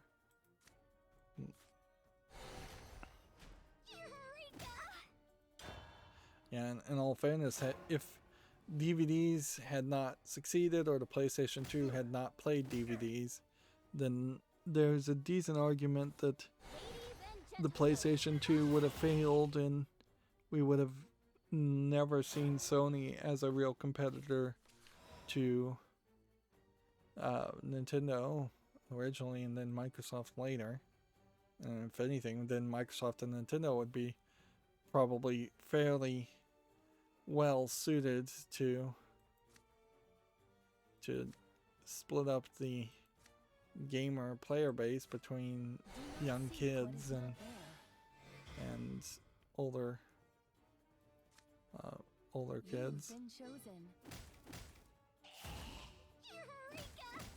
Yeah, I love this job. Of course I do.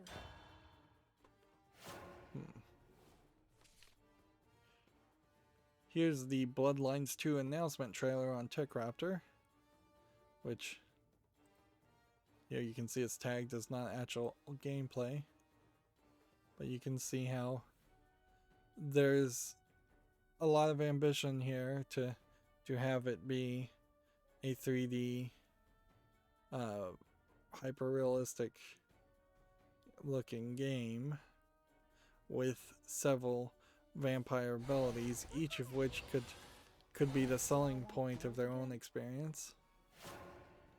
And I guess the tall lady from Resident Evil vampire beats this big busted vampire lady by quite a bit.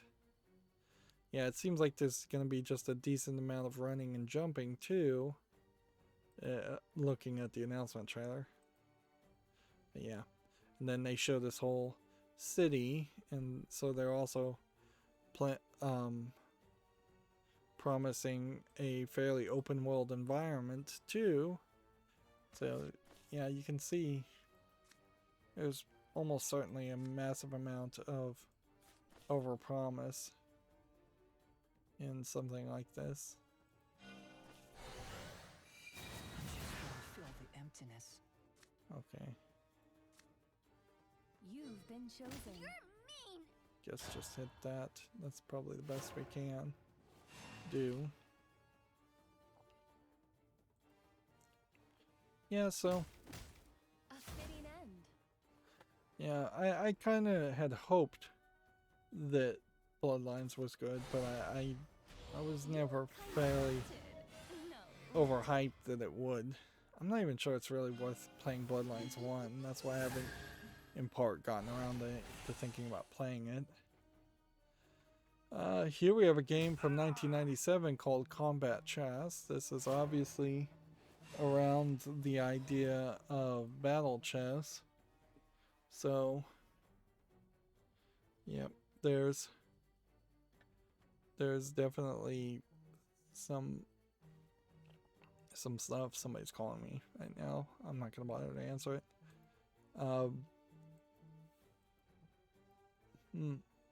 Suppose what you have to do for something like this as an old game, it's probably not worth owning Combat Chess as a rip-off of Battle Chess, but it's $3.99, English allegedly full audio.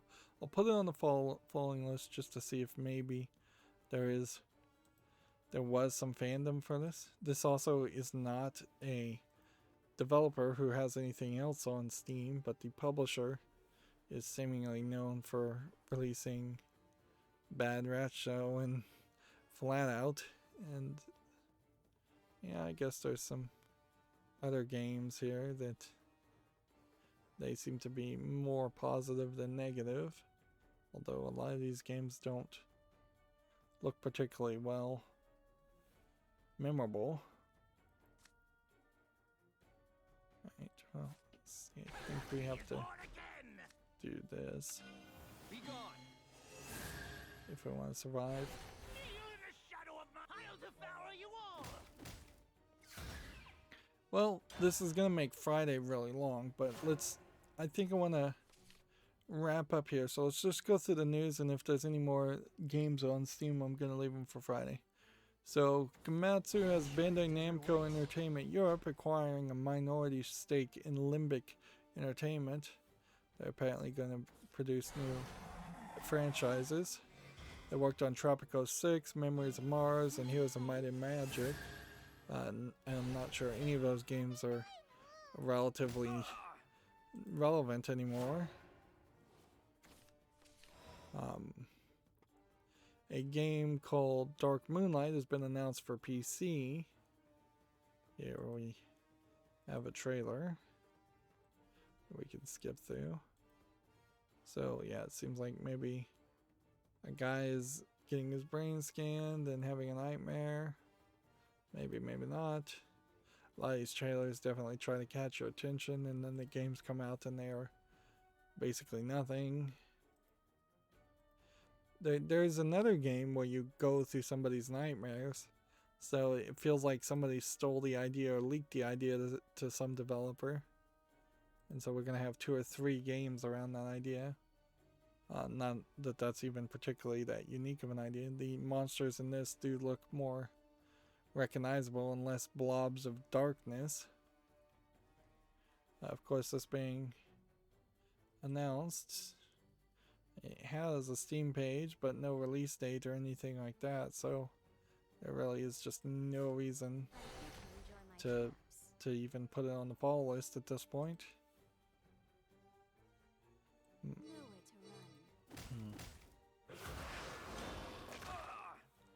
to run. Gamma Sutra now has a GDC showcases platinum sponsors, connecting to the audience with the power of Facebook.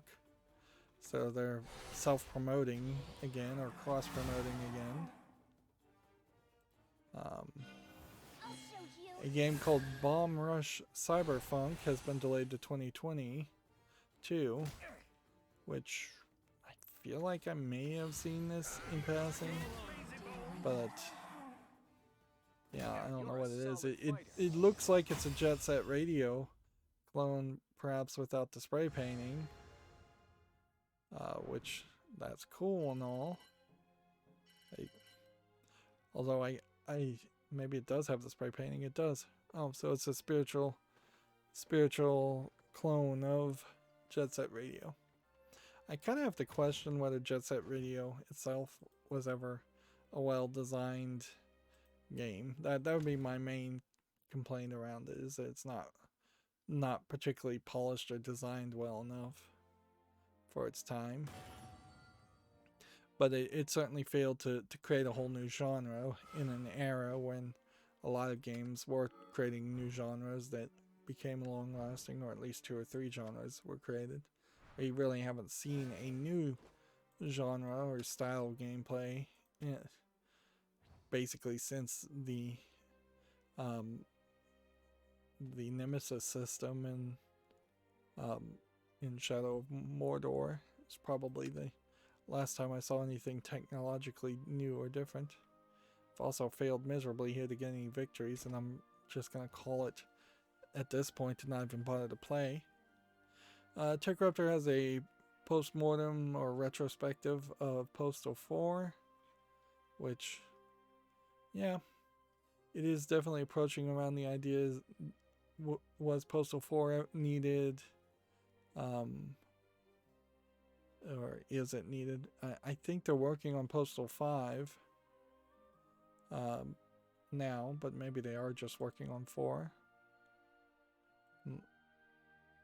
Seemingly I'm not getting any I'm not getting deduplication, it feels like, or I'm just getting the same articles about the same things. Cyberpunk 2077 update 1.2 has been delayed. So, yeah, after massive delays and disappointment, Cyberpunk is still disappointing. The GameStop CEO, or CFO, Chief Financial Officer, Jim Bells, resigned. I assume this is more than anything probably because they're trying to cash out and abandon ship. Like, I could definitely see them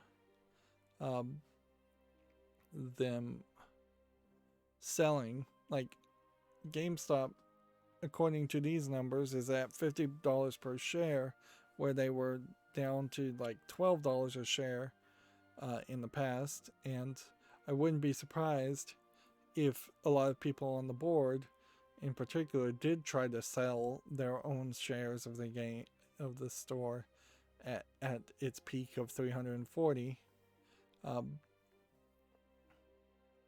But yeah, GameStop still as a company doesn't probably justify $50 a share of value. Maybe it does. Maybe there's a way if you got the right people in there.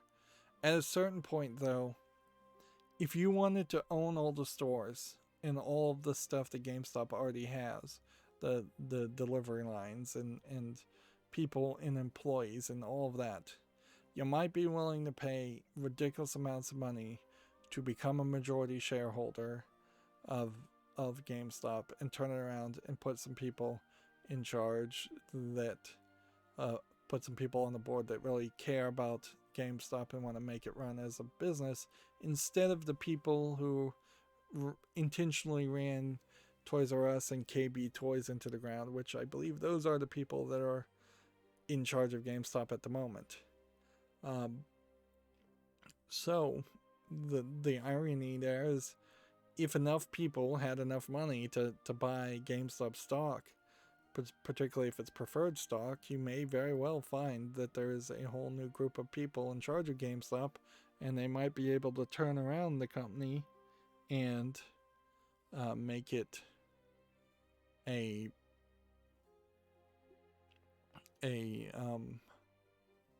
much better type of company, easier than starting a new company and having to acquire a whole bunch of locations and go through all that work. It would take many years to build up to the level of GameStop at this moment.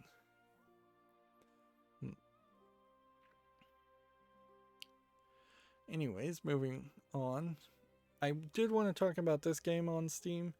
It's called Old School Runescape. I don't know if this really is RuneScape. It is from Jagex, but they are selling it with DLC memberships of up to $180, although I suppose if you just got the 12 months membership in the soundtrack, you would be paying $90. It seems like you can play it free to play. I feel like this has already been on Steam for a while. Yeah, it says 2013. So they've just potentially changed the gameplay, the listing. Or perhaps this is a case of them changing the name from RuneScape to Old School RuneScape. Which I guess we can check and see what RuneScape looks like. Frankly, it looks pretty much the same with only slightly better graphics. And the max pack on this is $129. Seems like you're getting ripped off if you want to play RuneScape one way or the other. And I just don't think I would ever have enough fandom of that. Apparently there is this gaming magazine, GAY, that is doing a Gaming Awards 2021. They got retweeted by one of the developers. It seems a little weird, frankly, that you would need to give specific awards to video games focused around LGBTQ games. That feels like, if anything, that should be just a side category in a more impressive awards category, or a games for change type category. It was Rocksteady, which is Warner Brothers, I believe. Rocksteady Studios that retweeted them. It also is kind of a segregationist almost idea that gay people only play gay games, or that gay people specifically play gay games, and it's just not true. There aren't that many gay games out there that are good and frankly that exist at all. And I would much prefer to run into the statistics if you told me that 30% of all the population in a certain area were gay or LGBTQ, then I would be fine with that many percentage of people being in every game being that way. And certainly in role-playing games, you want the options. We still have some like Mass Effect elements that let some characters be gay and some characters not be gay. And nobody would say Mass Effect is a gay game, not realistically. And if you're going to have an annual awards ceremony for those kinds of games, you're going to scrape the bottom of the barrel quite a bit, because I imagine there aren't more than a dozen games that come out each year. So it'll be interesting if I can maybe catch the awards after they've been announced to see what games they even mention. But yeah, I feel like that's oddly segregationist. It does inherently provoke the meme lords out there, the trolls out there, to say when are we gonna get the straight awards where it's all straight characters in games.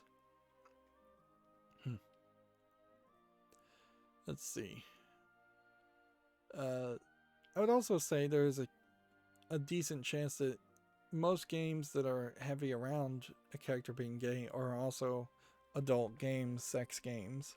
So if you were to have a adult entertainment awards for video games, then again that would be a category where that could be half the categories, frankly, under adult categories of games. Moving on, Star Wars Republic Commando is coming to the PS4 and Switch on April 6th. I have no idea what this is. It's apparently a first-person tactical shooter. Must have just been announced. Doesn't feel like it's a particularly interestingly titled game, like Republic Commando instead of Stormtrooper or Clone Trooper. Seems weird. These look like clone troopers to me, but maybe they're trying to get away from the idea of using the phrase clone troopers. Let's see. Oh, this page wants to load. Gamasutra has an article here. Tencent has grabbed a minority stake in TerraTech developer Payload Studios, so yet another company that Tencent is buying out. And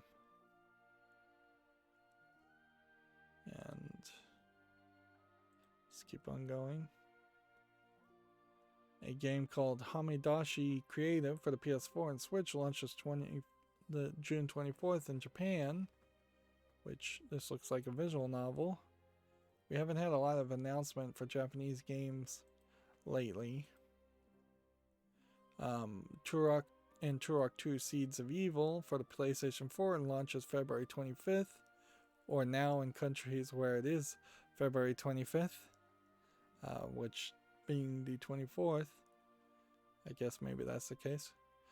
Turok is a game I never played when I was younger. I think it is fairly influential, but I also think I'd have a fairly hard time justifying playing Turok 1 or Turok 2 without a full reboot of the series, which I'd be very happy if they did remake and reboot the series. But in its current state, no, I don't think I want to play it. Gamasutra has an article here. Thunderful has acquired bridge constructor publisher HeadUp for $13.3 million, which I feel like Bridge Constructor made the Portal spin-off game, but maybe not.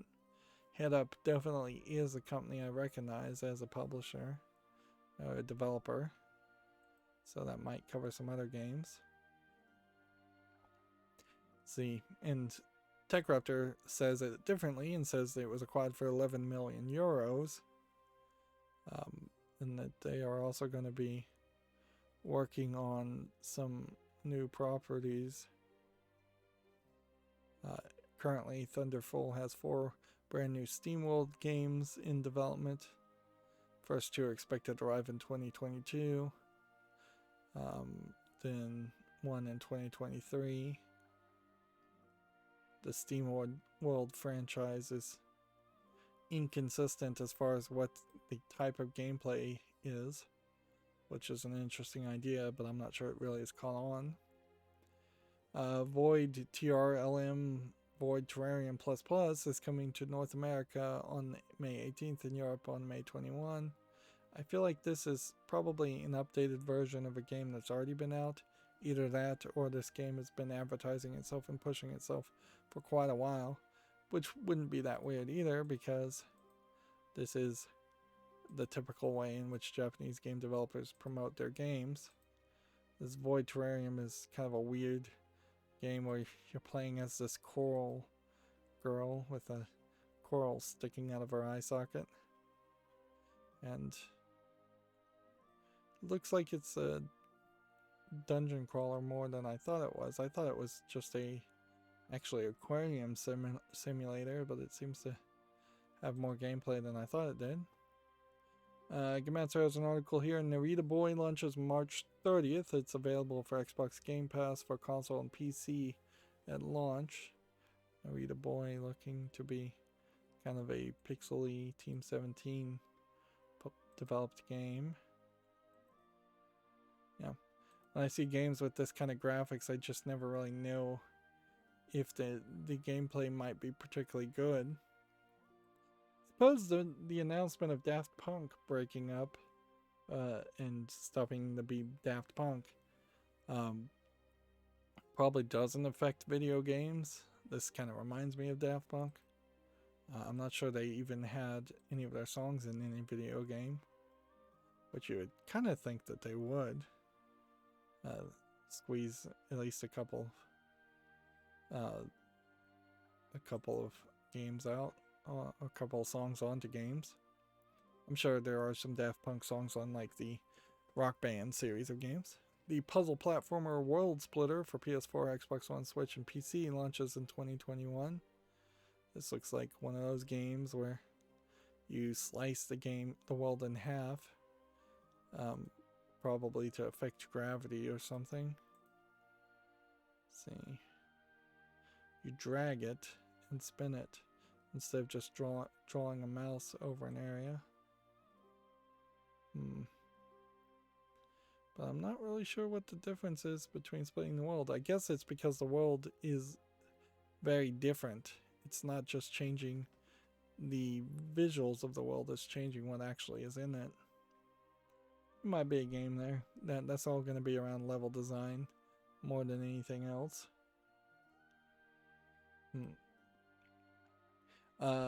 Akiba's Trip, Hellbound, and Debriefed, Gon-chan, and Nobu-kun trailers are now available, so they're gonna continue to promote this HD re-release of the first Akiba's Trip game, this time it being released in the West.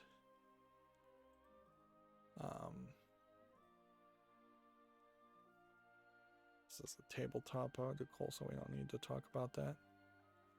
And then Gamma Sutra has an article here. A proposed settlement for a years-long class action suit against Epic Games is saying it will give you in-game cash for Fortnite and Rocket League players. These, I think,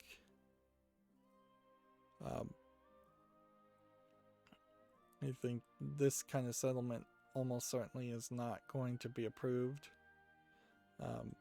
But you never really know. Particularly with arbitration, I wouldn't be surprised if a settlement like that is approved. I would think that is incredibly unfair to potentially force somebody to play a game that they very well may not even still want to play years later to recover their losses through in-game content that has no cash value in any other scenario whatsoever. Well, that brings me to the Humble Bundle. We have a Tales of Love and Adventure bundle, which Tales of Monkey Island from Telltale, although I don't know if Telltale still owns it, for $1, not a terrible price.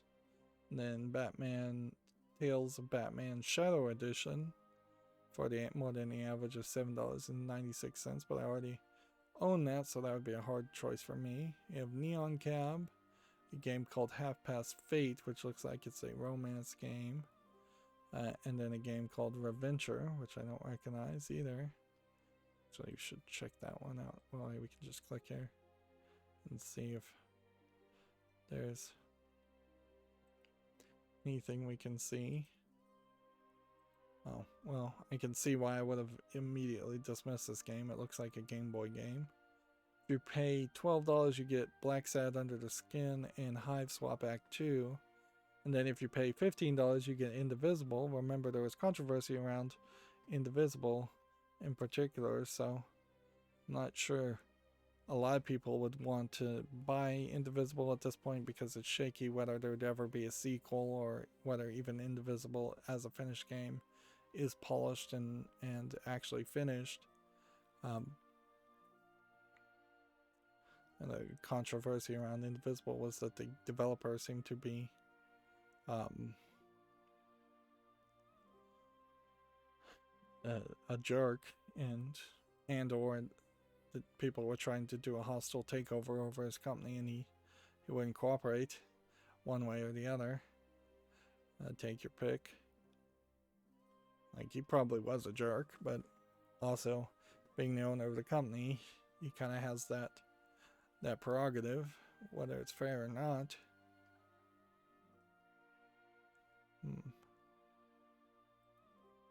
Now I'm on my Twitter feed looking for new bits of news, and hopefully there isn't. Apparently Turok 2 Seeds of Evil online multiplayer is coming to the Switch and PlayStation version 2. Checkraptor has a Honeypop 2 questions and answers guide, so you could cheat through all the dating parts. Ubisoft Montreal is listing job listings. Several job listings. The Anthem rework has been cancelled, and instead they're going to focus on Broken Age and Mass Effect, which is almost certainly the right move. They were going to try and redo the art and make Anthem work and be desirable, and I don't think anybody cares enough about Anthem. It just failed from the word go.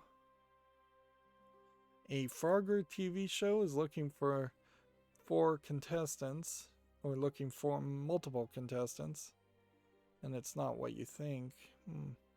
So I don't know if that means you're actually going to be playing Frogger on TV, or if you're going to be in a Frogger suit acting out the events of Frogger. I'm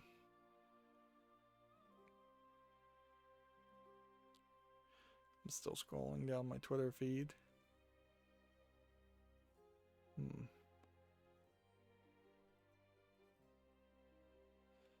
My right click is not responding as well as I would like. I wonder if my mouse is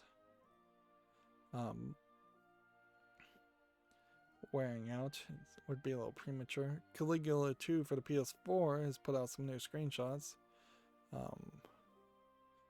PS4 and Switch. So they're still promoting and working on that.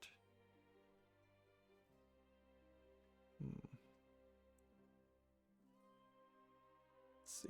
Yeah, we've only been streaming for like 2 hours and 17 minutes. I definitely could have gone longer if I wanted to. A little bit longer. Actually, I have about 10 tabs, so it would probably benefit me just to finish it. So yeah, here's the article from Gamasutra. BioWare has canceled plans for the Anthem rework and shifts focus to Dragon Age and Mass Effect, which that makes sense. Mass Effect needs a lot of work, and Dragon Age is not going to go well if they don't put a lot of work into it. TechRaptor has an article here. The Anthem horror game spin-off debuts. The Arkham horror game video game spin-off debuts next month. Arkham being a tabletop game. Arkham Horror being a tabletop game. Well, this looks like an actual game, not just a board game from Asmodee Digital. Although, the problem there is Asmodee Digital has never been particularly good about making video games. So if they pull this off and this turns out to actually be a good game, and these aren't just like cutscenes, even if these are cutscenes, if they're just decent cutscenes, that would be a step up for Asmodee Digital. But yeah, I would like to see this one particularly turn into a success, so that maybe they could turn over a new leaf and actually make good versions of board games going forward, instead of low effort versions of board games. But arguably they might sell the same regardless. This is $15.99, which, yeah, for what I'm seeing, $15.99 is not terrible. But you could certainly see an idea of it being $10 if it was just a board game to digital versions. Here's Ubisoft Montreal's job listings. They have an animation programmer, a generalist programmer, technical art director. You usually don't have generalist programmers listed. Technical art director, concept art artist, characters, online programmer, technical designer. I assume online programmer means netcode. Team lead for programming, a scrum master. I have no idea what that is. Let's see. Lead the development team in charge of providing data to internal business partners by inspiring and driving team to deliver amazing features. That's a weird phrase. A storage admin with several storage things. 30 plus petabytes to enable our productions and players globally. That's a lot of data. Senior data developer, lead 2D 3D artist, senior marketing manager, strategy. So that's a lot of jobs. They're scaling up. Of course, you're also talking about working for Ubisoft, which has had several controversies. If anything, they may very well just be scaling up employees in Montreal, Canada, so that they can fend off any strikers or unions in France. And France as a country is having more and more problems as far as its stability and its economy, so I wouldn't be surprised if they're trying to move jobs from one place to another. Here is Tech Raptor, a Frogger TV show, is looking for contestants for NBC's Peacock. In this upcoming game, it looks like the players will be the ones dodging obstacles. Yeah. That's what I would have thought, is that it probably would have been too boring to have somebody playing Frogger, the game. So instead, they're just making a game sort of like Frogger, where the contestants maybe wear frog suits, maybe don't even bother to do that, and they have to dodge obstacles.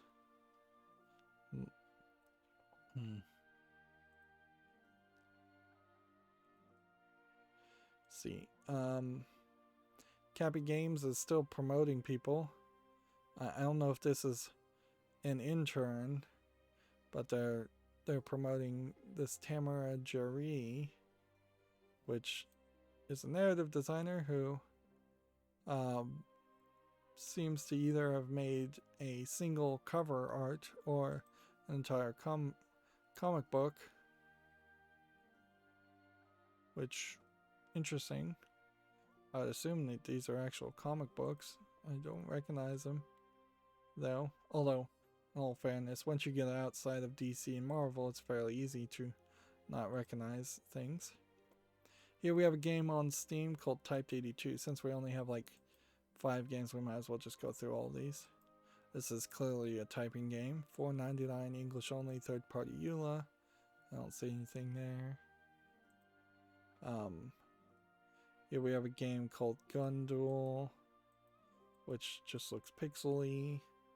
Early access, free to play, English only. Here we have a game called Pixel Game Maker Series Remote Bomber, which looks like an old arcade game.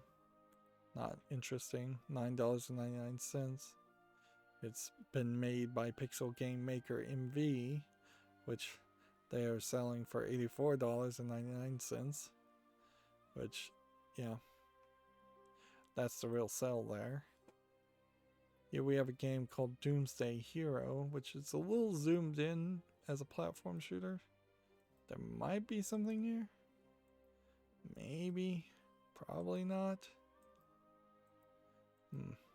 I can't 100% tell that this is garbage, but I'm leaning towards it being garbage. It's early access. It's $2.39. It's English Chinese. Put on the fall list.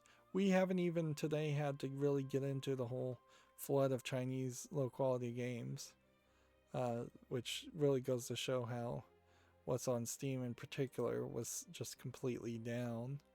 And I curated a lot. Here we have one called Jet Scout Boot Camp, which, yeah, top down.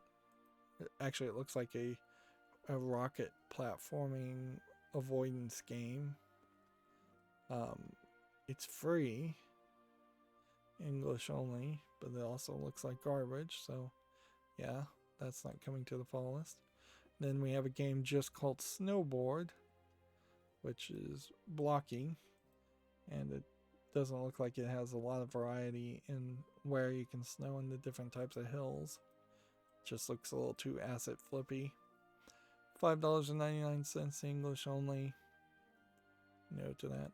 Alright, and with that, that puts me in a very good position because I've covered everything of importance. Oh wait, there's this article. It took TechRaptor a while to get to this article. I'd seen a YouTuber talk about this, but it was almost not worth really talking about. But since TechRaptor is covering it, a Illinois state rep wants to ban violent video games in general, not age restrict them at all. Just any adult could not play them. No one could play them. The good news is that the Supreme Court has come down very sternly and obviously on the edge of free speech on this, that the U.S. government is not allowed to ban almost anything. They can age restrict things, and there might be some kind of way to try and jump around this. What's going on in Illinois, I don't know, but this is definitely just a politician grandstanding and being an idiot to get attention. It would never stay constitutional. That isn't to say that they might be able to ban a few games for a few months, but as soon as it got to the Supreme Court, they would immediately knock it down. They can age restrict, and certainly, like, if somebody wanted to ban all